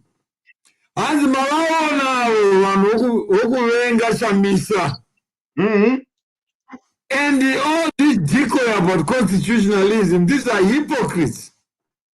All the way from America. I've never even met Chamisa. Why would I hate him? No. I'm saying is that that we are saying Agrippa is entitled to see us. right. In the way that he's saying, yes. The way that he's seeing us. Because sometimes when we express ourselves, we actually become emotional about things that must be not emotional. Mm-hmm. Mm-hmm. Like what Uncle Jed came here, he said it as it is. That the Constitution, this is what it says. And there's nothing I can add or subtract to the Constitution. And that is the debate. So, Uncle Jed, your voice is required. Right. Asked me, he says, Mawere, you're talking na Maduku, and 90% of the time you're talking. I said, you don't understand that Nadina Maduku, Nadina Mafan, that person Mafan, they are unzani. So when Mafa is preoccupied with this issue, it means all these weeks now, at least I'm sorry. At least we can find a meeting, a convergence between values, not MDC or ZANU-PF. Yes. It's a universal issue. This one is totally a universal issue. Yeah. And this week, you know what happened to Uncle Jed on Monday? Uh-huh. We had him aware as Ake too. Right. Musari. Then he set up a WhatsApp group. He put me in the WhatsApp group to talk about this constitutional challenge. Uh-huh. I asked, what is the group for? You know what happened to Musariri? Yeah. He removed me from the group. Right. The two players ran away from the group. So I followed them in the group. Uh-huh. Kapasna mari hapana engine inofamba. Right. The law, we can have the lawsuit process. No, Mafa, you've never seen the drama. Nikati, okay, imi na lawyers, mnenda koti nenya ipi konai. Uh-huh. Muganda koti akavunza kuti ko iwe wangori nyoka yakarara for the past 3 years nai. And wakuya kukoti kuzoabuse koti. Uh-huh. An application that is frivolous, vexatious. Musariri, where have you been? Oh, this. All along, yes. When did you know that ZANU-PF is a vampire, according to me? So you come 3 years later and you've been silent. I said, Musariri, you ought to be a friend of Uncle Jed so that you explain clearly why this platform, Uncle Jed, in your affidavit, Yes. came to a platform where constitutionalism was the issue of the day. Absolutely. And from that, I knew that Zimbabwe was divided. Agrippa, and Chamisa gave us so much hope, guys. So Agrippa is talking about Chamisa. We are talking about the other sea. Can you imagine, Uncle Jed, how far apart we are with Agrippa? Let me ask Agrippa, what has Chamisa ever accomplished? Chamisa has never accomplished a single thing at all other than participating in an election where he was placed to participate. Otherwise, Chamisa is not even derived directly from the grassroots of the people at this present time on how he rose to that position. And we must follow the Constitution, Agrippa. No, Agrippa is correct. No, He's saying that after Chamisa, he was never interested in politics until I heard that man speak.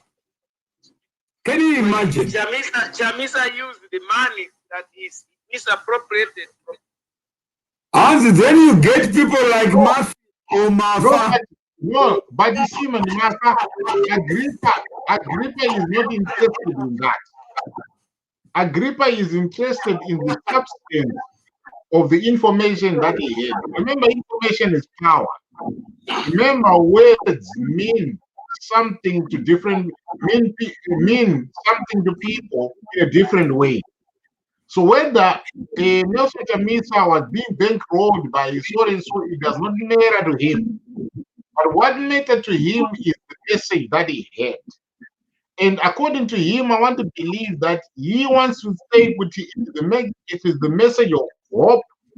It is the message that really resonated with him, that he started to believe that this person here was the key to whatever is going to be happening to him in terms of emancipation. So right now, if you want to be starting to be questioning him on that belief system yaka generator after hearing Nelson Chamisa speak, then we are now in danger of wanting to be prescribing to him who he should follow in terms of politics, because politicians come to us, express their views, help us understand things in a different way. If you are, if a person who is able to believe in somebody, believe them, understand them, then you can be inclined to want to follow them. All these other things that happen behind the scenes, these are the shenanigans that happen in any organization. And until such a time you could maybe render or the incapacitate that person, then who are we to be questioning the belief system or the belief that this person has generated from that person listening to the person who was speaking? Because at the end of the day, the mistake that we make is we want to prescribe our feelings, our understanding, our objection when it comes to a particular individual to other people. We don't see things in the same manner. We don't see things in the same way.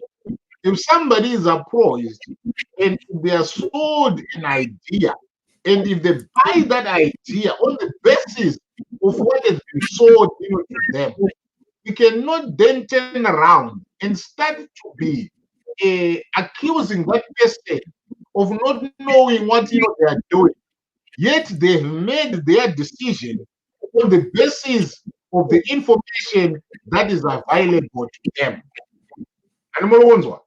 But now, when we then venture into the issues that we are talking about here, the issues of constitutionalism, we have gone into another territory of wanting to help people understand the issues that are at play, of helping people understand what is going on. When we get to a point of making people understand or helping people understand, that is when that person is going to be making an informed decision as to how they should be proceeding in terms of their understanding of that person and the situation. If we try to rewrite the prescription in terms of wanting to sway people away from their understanding that they got from the beginning, I think we end ourselves, or we get to a point whereby we end up looking, or we end up condemning ourselves in the position whereby people end up seeing us as enemies of that person. as people that do not even have an inclination or an understanding of where these people are coming from. When you talk about literacy, the idea of literacy is all about educating people. But when you educate people, you give them facts. When you educate people, you give them something that is tangible, something that they can cross over, something that they can actually look at and say, "Kuti, I have understood this point. I have understood this point." The reason why we do that is to get people to be well informed so that they make their own decision. It is not up to us to say, "Kuti, I am giving you this position so that you follow what I am telling you. But I'm giving you this information so that you become a better informed individual. And when you become an individual, you are then going to be a person that has the literacy to decide or make a determination of what is right for you and what is wrong for you." What I'm trying to say here is we should avoid instances whereby we prescribe feelings for people. We prescribe reactions for in terms of how people should be reacting. But I want to say, Kuti, reactions and feelings are a result of somebody getting the education that they need, getting the education that makes them better informed about situations, processes, and whatever it is that is happening within their environment. And Saka, that is in where I want to say with it. Our literacy should be earmarked at imparting knowledge, earmarked at better informing people so that they make their own individual decisions and choices. Because you are going to meet a person who you are going to be imparting this knowledge, but this person is forever never going to be seeing things in the manner that you see this thing on the basis of so many factors. One can be a basis of ignoring you outright, ignoring you in the sense that they don't even want to hear you. You might have thought that you have imparted knowledge to this person, but this person would have chosen to ignore you. So at the end of the day, what I want to believe is, when we impart knowledge to people, when we discuss literacy issues, we are doing this on the basis of making people understand certain issues, certain things. But the decision that these people make is an individual decision. It is up to them, and we've got no control whatsoever when it comes to those decisions. No, thank you very much. I think that's a comprehensive issue. There are people who see us as advocates of hate. Yes. Messengers of hate, that we are here giving up our time merely to hate somebody. Constitutionalism, like Agrippa says in his own mind, give me a constitution, give me Chamisa, I will be on Chamisa's side. I don't care about constitutionalism. I care about my jockey, my mentor, my prophet, my everything, my president, that Chamisa is the epitome of the kind of Zimbabwe that he wants to see. You can't deprive him of that. You can't divest him of that. The only hope is one day he will rise above the person and think of building institutions that are neutral as to who is at the top, who is at the bottom. On this note, I will ask our panelists to give their final few words. I think Uncle Jed has set out the framework that we ought to follow, be guided by, because this project is not about me and you.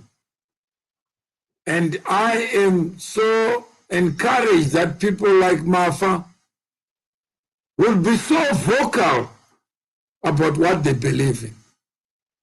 I would hate the day when he chooses to be quiet on things that he holds dear to. Absolutely. Just of what we say about what he says when these platforms are open platforms.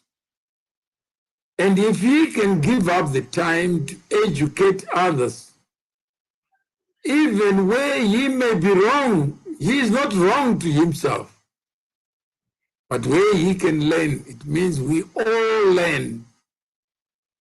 Imagine you are the only pretty woman in an island.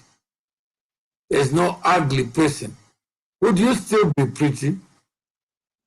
Imagine you are the only one who is wise, and no one around you is wise. How would you differentiate yourself? But would you rather take the wisdom in others so that it's planted in you alone?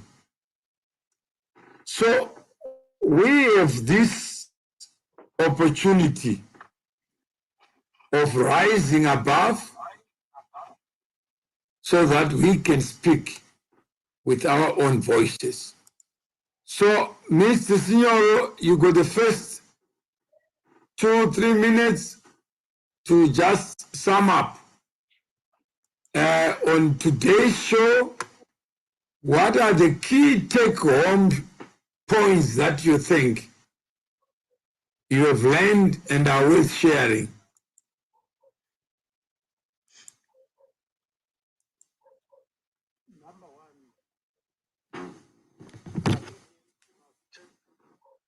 Responsibility in building our constitution, and that will empower us to make these leaders accountable. And the only way to do so is it starts by us understanding the constitution.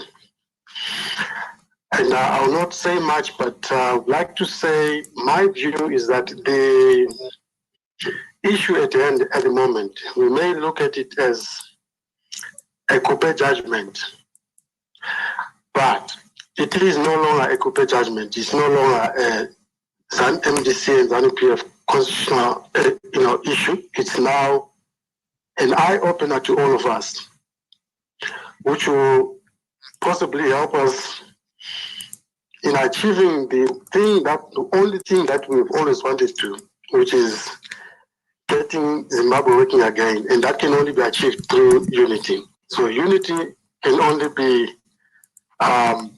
achieved through constitutionalism. So on that note, I think it is also important for us to understand that without a strong constitution, without us practicing to respect the constitution, there is no way we can come up with quality leadership, because remember, leaders come from the constituency, and we are the constituents. Okay, and Mr. Amsariri? Yes, I would want to maybe add on to say that the issue of the constitution itself, it is actually a matter that we must look at from the national document, the national constitution, that actually talks about the supremacy of the constitution. I think that on its own should now be derived, or should now take us to the party constitutions. When we talk of the party constitutions, we are not talking about them in isolation of the national document or the national constitution. The national constitution is actually said to be our supreme law of Zimbabwe, and it has got founding values and principles that we as citizens must adhere to. So there's no way at any time that we as parties and persons or as party members come to a time where we do not have founding values or principles. But these founding values and principles are actually derived from the national document, which we must be proud of, from the preamble and taking all the chapters that are in the national constitution. And just to say but a few, I would want to talk about the supremacy of the constitution, the rule of law, and the fundamental human rights. If you manipulate a party constitution, you are actually violating someone's fundamental human rights, right to be heard, right to be informed. These are enshrined in the national constitution. So when we look at our small booklets from our party positions, we tend to think that we are isolated from the national constitution, but it's the same thing, it's the sub-constitution. So a constitution being an establishment or a formation or a makeup or an organization that we have created on our own to be a political party, it must adhere to the founding values and principles enshrined and espoused in our national constitution. So the awareness program that we are talking about, or the issue of education, or the issue of imparting knowledge about constitutionalism, is actually a duty to every citizen. It is actually stated in Section 7 of the National Constitution. We've got a duty, and this duty goes to civic societies, and also the government must actually play a role. It is actually said that the government must actually take this constitutionalism development and awareness to schools to add it into their curriculums. So we are actually doing something that is patriotic when we talk about constitutionalism, and we must remain patriotic to our country, and to be good citizens means that we are supposed to be good party members. When we see ills and when we see negative contraindications coming out in our political affairs, that actually is a sign that we are not actually adhering to the national constitution. So that is what I want to say, that we must not look into this in isolation, but we must actually know that we are still talking about the national document, having gone into partisan documents that we have created on our own. So let us never waver on constitutionalism. It is our lifeblood. It is our order. It is the law. It is the supreme law, and it has got founding values and enshrined in the national document. That's the emphasis that I want to make there. And Mr. Mafa? Ladies and gentlemen, as long as we do not give voices to the small people of Zimbabwe, then leaders that will lead Zimbabwe will be elected from the grassroots, be elected or imposed by the military, by an organization called ZANU-PF or MDC, and some people with very special powers that decide. That is why Chamisa or Mnangagwa don't find it exciting to follow the constitution at any time, because they are not answerable to anyone. I've often talked about an experiment at the Memphis Jewish home. They started to install cameras in the patient's room. And because of that, it allowed them to see each and every movement. Over time, we realized that patient care had improved. And the reason is people behave when they are being watched.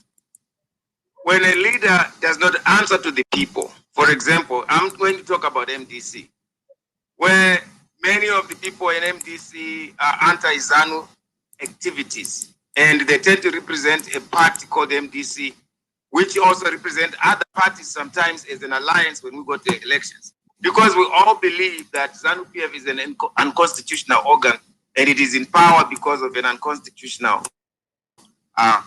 pathway. But that's what I believe also. And how do we then change people's views to have an acceptability level of understanding that the Constitution is the only way that can save them from military rule or from a future dictatorship from MDC. And the only way is to drive the voices of the people to be able to choose those who write the Constitution, those who frame it, so that they find accountability level when they look down and say, okay, we have to answer to you guys because you are the ones who are sending us. And we're going to take these answers back to Parliament and make sure it becomes law. This is what people want. There is a disconnect between the people and the constitutional framers. There is a good disconnect between the people and the parliamentarians. There is a disconnect between the people and the judiciary. And as a result, the disconnect is perpetuated because the leaders do not listen to the people. They do what is important for them to keep the powers that they have, not for the country. So here we have a situation and an opportunity to equalize the opportunity for the people by at least challenging the constitutionality of Section 38 of ZANU-PF. And I pledge to be part of either drafting a pro se litigation or funding in part of this so we can test it in a court of law, because it is the same virtue that has brought down the hegemon that is existing in MDC. The potential copycat method of extrapolating ZANU-PF constitutional methods and also unconstitutionalities that are now coming into an organization of the only hope Zimbabwe has, because we are supposed to be in Africa that is developing into this titanic empire where we're going to have better internet, business is growing. We better be prepared as the most educated people in Africa. It's embarrassing that we are where we are. And that is why only the law and the constitutional abilities to follow the Constitution, that we have to value ourselves. Are we constitutional in our hearts? And then we follow the Constitution. But if we are corrupt and we are born in a corrupt place and we become corrupt nonstop, we pay the police, we pay the hospital to just get to see the doctor first. Our lives in Zimbabwe, we have to change, and we have to start by saying no, even in MDC, where we are fighting a bigger monster. And that is why I'm in America now, and everybody wonders, why is he fighting? Is he fighting for his father? That's crazy for anyone to think that. I didn't have to spend the money in the first place, so that's why I'm saying we have to do this, and only us can do this. And I'm glad Mr. Mawere, Mr. Jade put this thing together, and now here we are. Now we are moving somewhere, and we are being part and parcel of doing something about our country. Thank you, guys. And Uncle Jade, final points. There's a question for you. Thinking about Jonas. I think. Jonas. Engagement with ZANU-PF, what do you make of it? Jonas seems to be a person, that is opened. He is tested, the biblical, waters, and I want to believe there's some sort of an enlightenment that has come to him in terms of wanting to believe in togetherness, in rebuilding our country. So this is why you see him, going, all over, apologizing to people that he believes, he is wronged. He has apologized to the president. He has apologized to Chamisa. He has apologized to the guy that he moved, to come from and stuff like that. But I want to believe that that is his moment of atonement. It is a moment for him of realizing that the Zimbabwe that he wants is a Zimbabwe that is not divided. The Zimbabwe that he wants is a Zimbabwe that is everyone pulling in the same direction as far as rebuilding our country, is concerned. So that is where he's coming from, and whether his offices are going to be welcomed, by every member or every person that is going to be approaching that is an entirely different thing. But when it comes to that, the members that is approached, he told me that he talked to Matmadanda, and they listened to him, they understood where he's coming from, stuff like that. But anyway, that is a matter for another day. But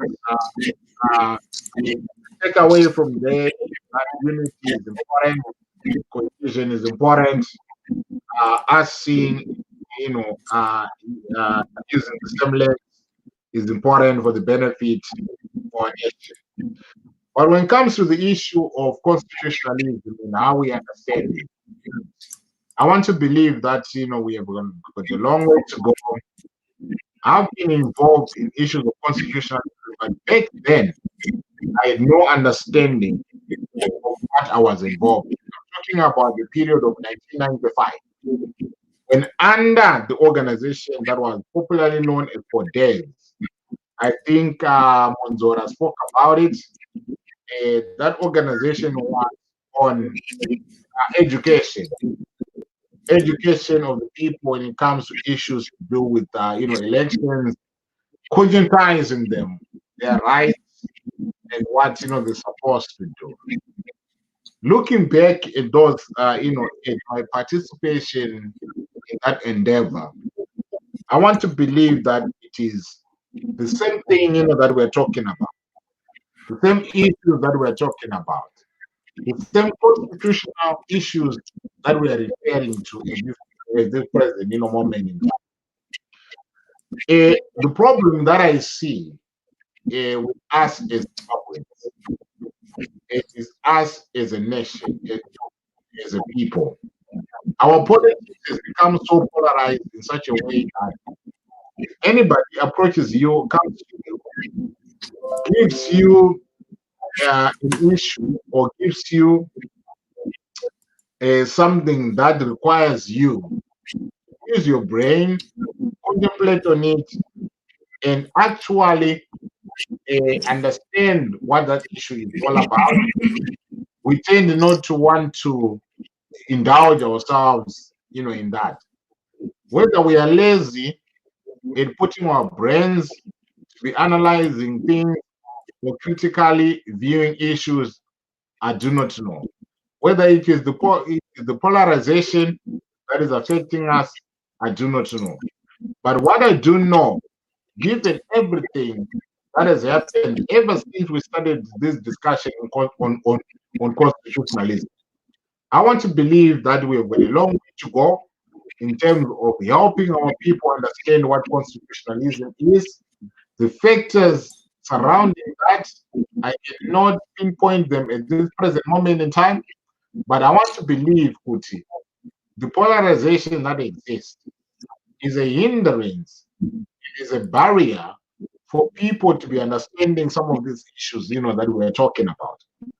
Because one individual is going to be hell-bent on expressing, his position and hammering his position and try to suffocate us with that position so that, we begin to see things in the manner that, they see things.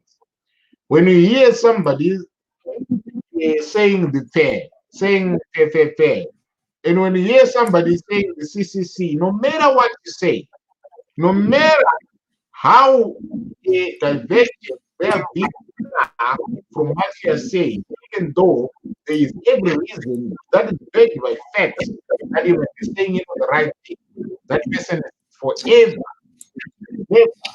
going to be saying things according to the way that you are saying things.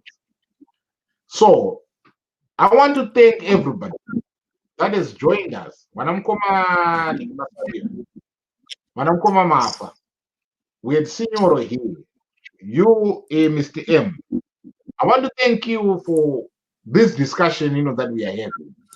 Because I believe that whatever you do in life, in order for you to be helping people, in order for you to put a narrative out there, that is going to make people think otherwise.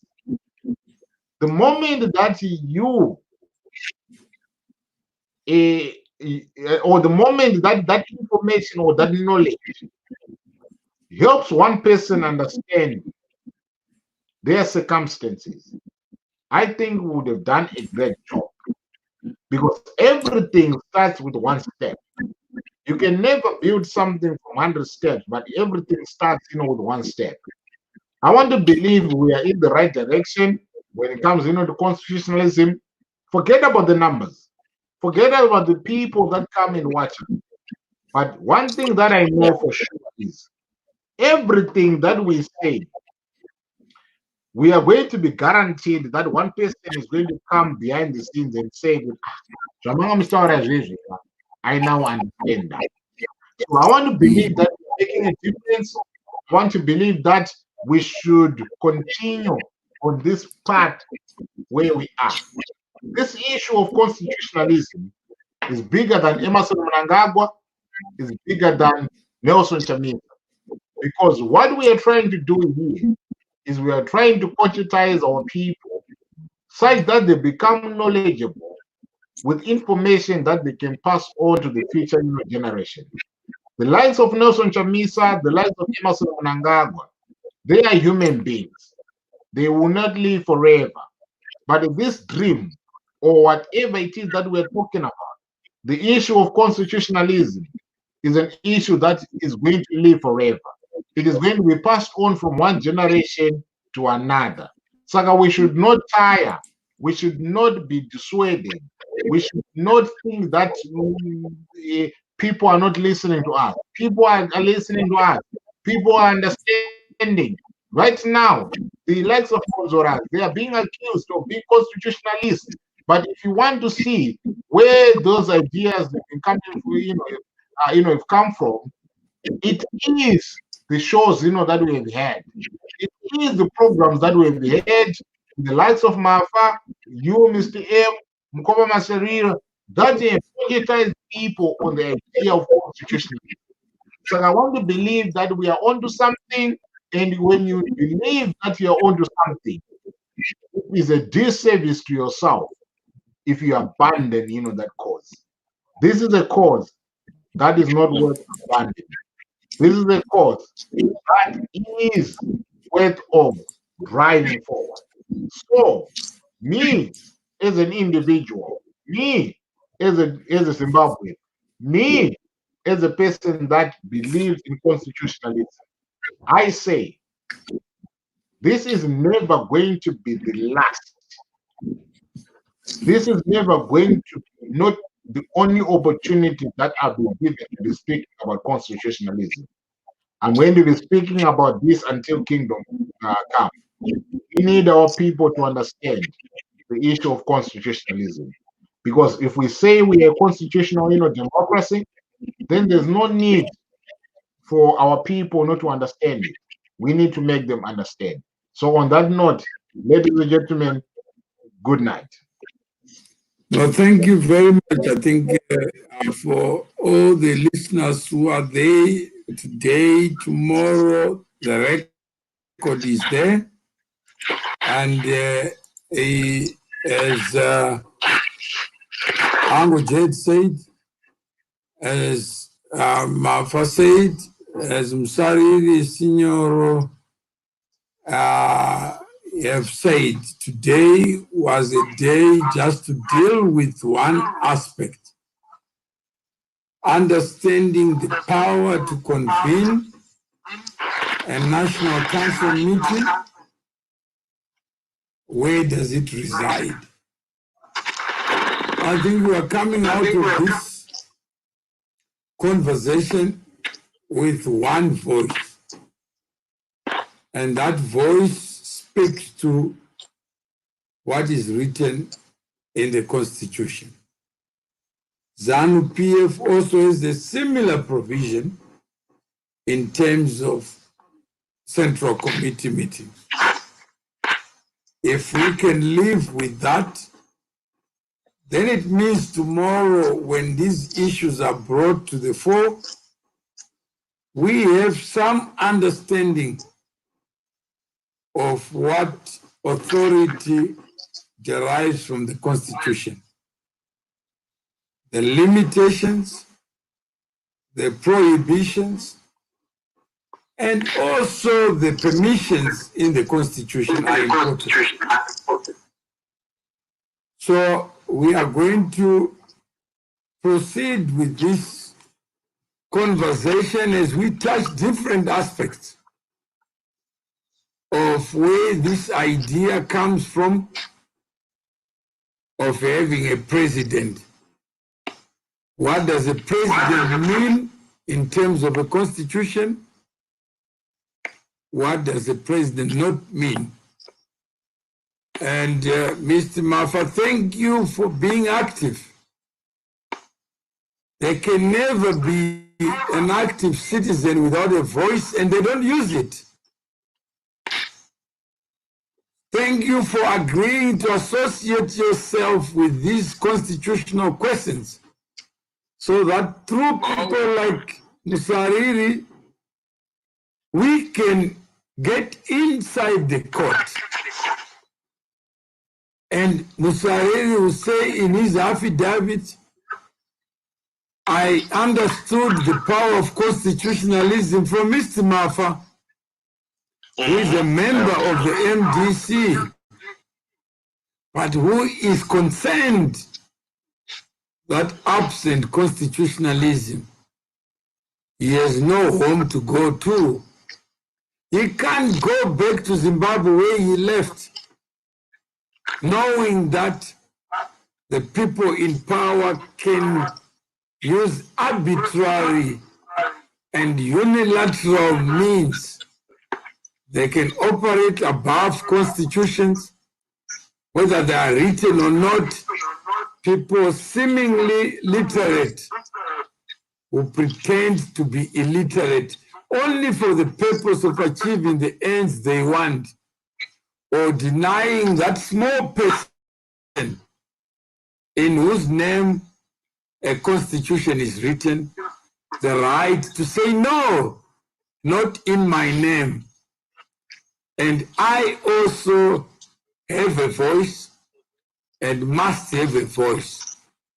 A constitution is not written to protect the powerful, the popular. It's written to protect the powerless. Because without it, there is no recourse, like in the animal kingdom. So, Mr. Musariri, when you hear people like Dr. Mafa out in America saying it doesn't matter whether I'm a ZANU-PF or MDC, but this constitutional test is important so that tomorrow we are not accused of hating Chamisa, but we are accused of standing for something. Let us not be like Jonas, who will seek to unite apples and oranges to make them bigger oranges or bigger apples. That a man must stand on something, must stand on his feet, not on his knees, begging to be understood, begging for unity when there's no unity. Is it possible to draft the lawsuit, Rama, where you and I, and then we have a preliminary draft of what we want, than to have the lawyers start wasting our time? Because there is really nothing to it. It's an affidavit, it's a filing, it's a question. And we go ahead and have a process filing. No, that's why I thought if we have 3-4 sessions with Musariri, so that we can develop, because there are many angles, Mr. Mafa, right, that these people would hit you on. Imagine this application was sent 3 weeks ago. We would not have the benefit of knowing that convening a meeting is an important variable in society. Establishing leadership. Just to have a meeting and somebody says it's unconstitutional, others says it's constitutional. Imagine this dispute has arisen because of a high court judgment. So when you write that application, you must say it must be Musariri speaking to this issue. Right. That I was only And sure. I want to come home, and I want to feel it's safe for me to come home, and I can believe that the Constitution can defend me. That's right. That is, somebody may not like what you say. Somebody may say Chamisa Chete. Then these are the people that you must be able to rise above and say, please don't mention Chamisa. Don't mention a name. Don't mention Trump. Mention the sick. No, this is not Agrippa. Not Agrippa is Agrippa is, this is a Pela Ranganai. There are many people who don't support a cause, but they support a man. And this application, Mafa, you are talking about, is precisely to test that. So that never again shall another man wait for somebody to validate who he is, what he stands for. That those who say Chamisa must give you the reason not to tire, Mr. Mafa. Because the more they mention the person, not the principle, then it means everything we're saying is in vain. Then the future is as bleak as we have created it. We have destroyed the light that we have as candles. So those people who would rather not listen to your voice like a barking dog, what if where you are going is not safe? If only you listen to the dog that barks. There are many dogs who never bark. But I urge you, Dr. Mafa, to keep on barking. Yeah, he's a powerful voice and full of energy, and an energy that we need. And I want to assure him that the angle that he wants, we went through that with Samaweri and other team players, that we want to rush and write affidavits, but to concur and agree with Mr. Mawere is that there must be a buy-in, Mr. Mafa, where we also want everybody to have the literacy, to have the understanding of what we are talking about, so that the day that we go to court and get a reference, the excitement will be national, it will be non-partisan, it will be across all political divide from this literacy that we would have actually produced collectively as a citizen sovereign, or as a sovereign people, because governments are simply agents, but we want to give the power back to the citizens. So let us and also more. What you have is for the first time Agrippa and Mr. Mafa agree. Yeah. Agrippa says, where was the Constitution? When people were murdered on the streets and when the 3 little girls were raped. So that first, then talk about the MDC Constitution, and that's precisely what Musariri is saying and what Mafa is saying. That we can't be blind to what is wrong so that we become alert to something that is wrong and we call it right. Let us be alert and vigilant to all the vices. That's all they're saying, Agrippa. I don't hear Mr. Mafa to say he has never spoken to Chamisa. For all you know, they've been talking to each other. They know each other very well. But there comes a time when a person has to stand up on principle and say, I will not stop that law.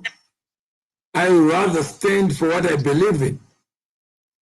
And I will rather you call me an enemy for something that is bigger than me than call me a friend for something that will undermine even those who have no voice, because we keep their voices silent and elevate one man's voice to be the voice of all, when no man can possibly absorb the aspirations of so many people in his mind, so many memories in his mind, that we are human. We are not animals.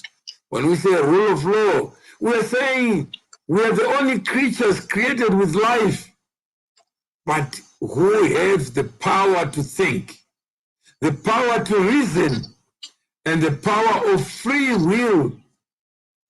And when we make the choice that we, the people, shall use, whether it's Musariri or anyone, as a bridge to raise the level of understanding so that all of us, we can know what constitutionalism is, why animals don't have wealth, because they don't have rule of law. Without rule of law, all of us perish by the same principle that took Mr. Mafa from Zimbabwe to America, so that he can learn about what to accept, what not to accept. And I don't believe Mr. Mafa would rather be united like Jonas in a union of blindness, but a union that is guided by principles would grow people who have different ways of looking at something. Good topic. And that's Sibanda.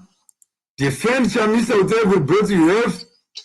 However, we will prevail. There is no problem. Nobody's competing with Chamisa. He's got his own destiny. We are not here to rewrite someone's destiny. We are here to talk about things that build all of us. So that in one synagogue, sinners, believers can all sit as one without one judging the other. Very true. Musariri, governments are nothing without the electorate. Even the president is our servant. This is just a reminder, but it has always been in existence. It's not an innovation. All the people who love Chamisa, again, we are going to Chamisa. I don't know what to do with Agrippa, whether he listens or he's got ears. If you got ears, Agrippa, use them. Not to blind us, not to make us deaf and dumb.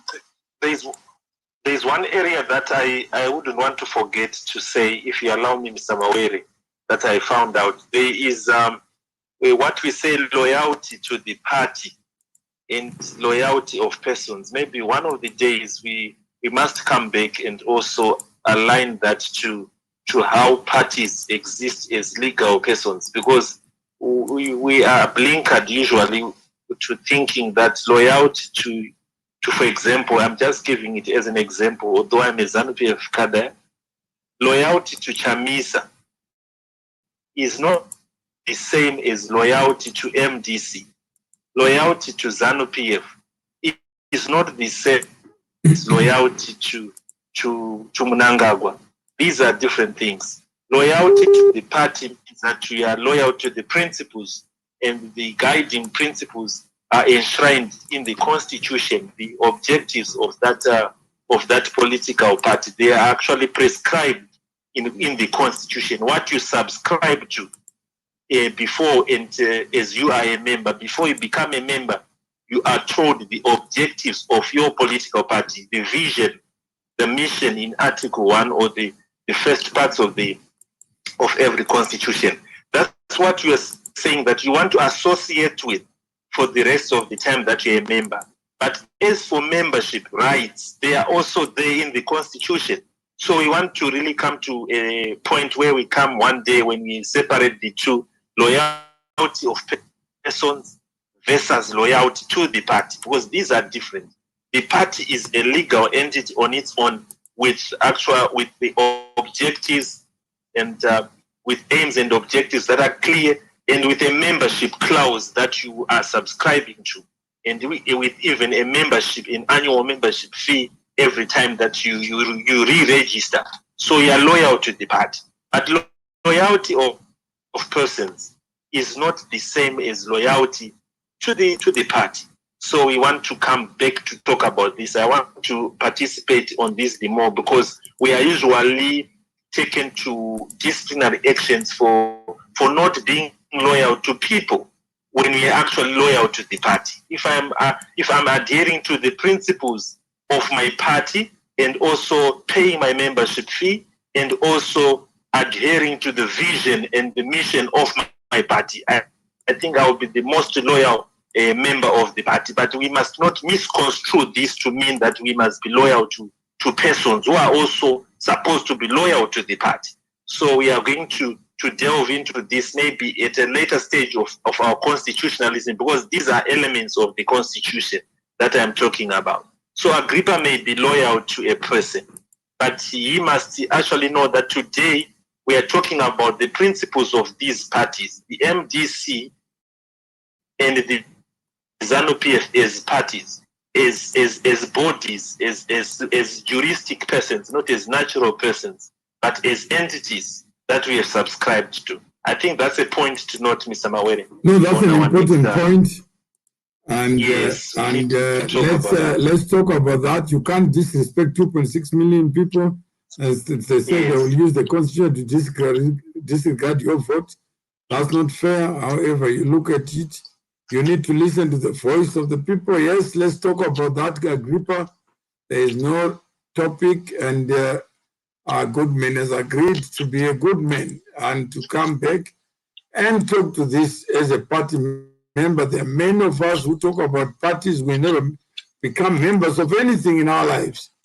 So let those who are members talk to us about why they joined the party, and what is the party, what is the difference, and what are the problems of Mugabe, what happened with Mugabe for 37 years, and so that we take this count of personalities. So thank you very much for taking your time and being here, and I hope we'll come back with another show. Thank you. Thank you, Mr. Mare. Thank you. Thank you.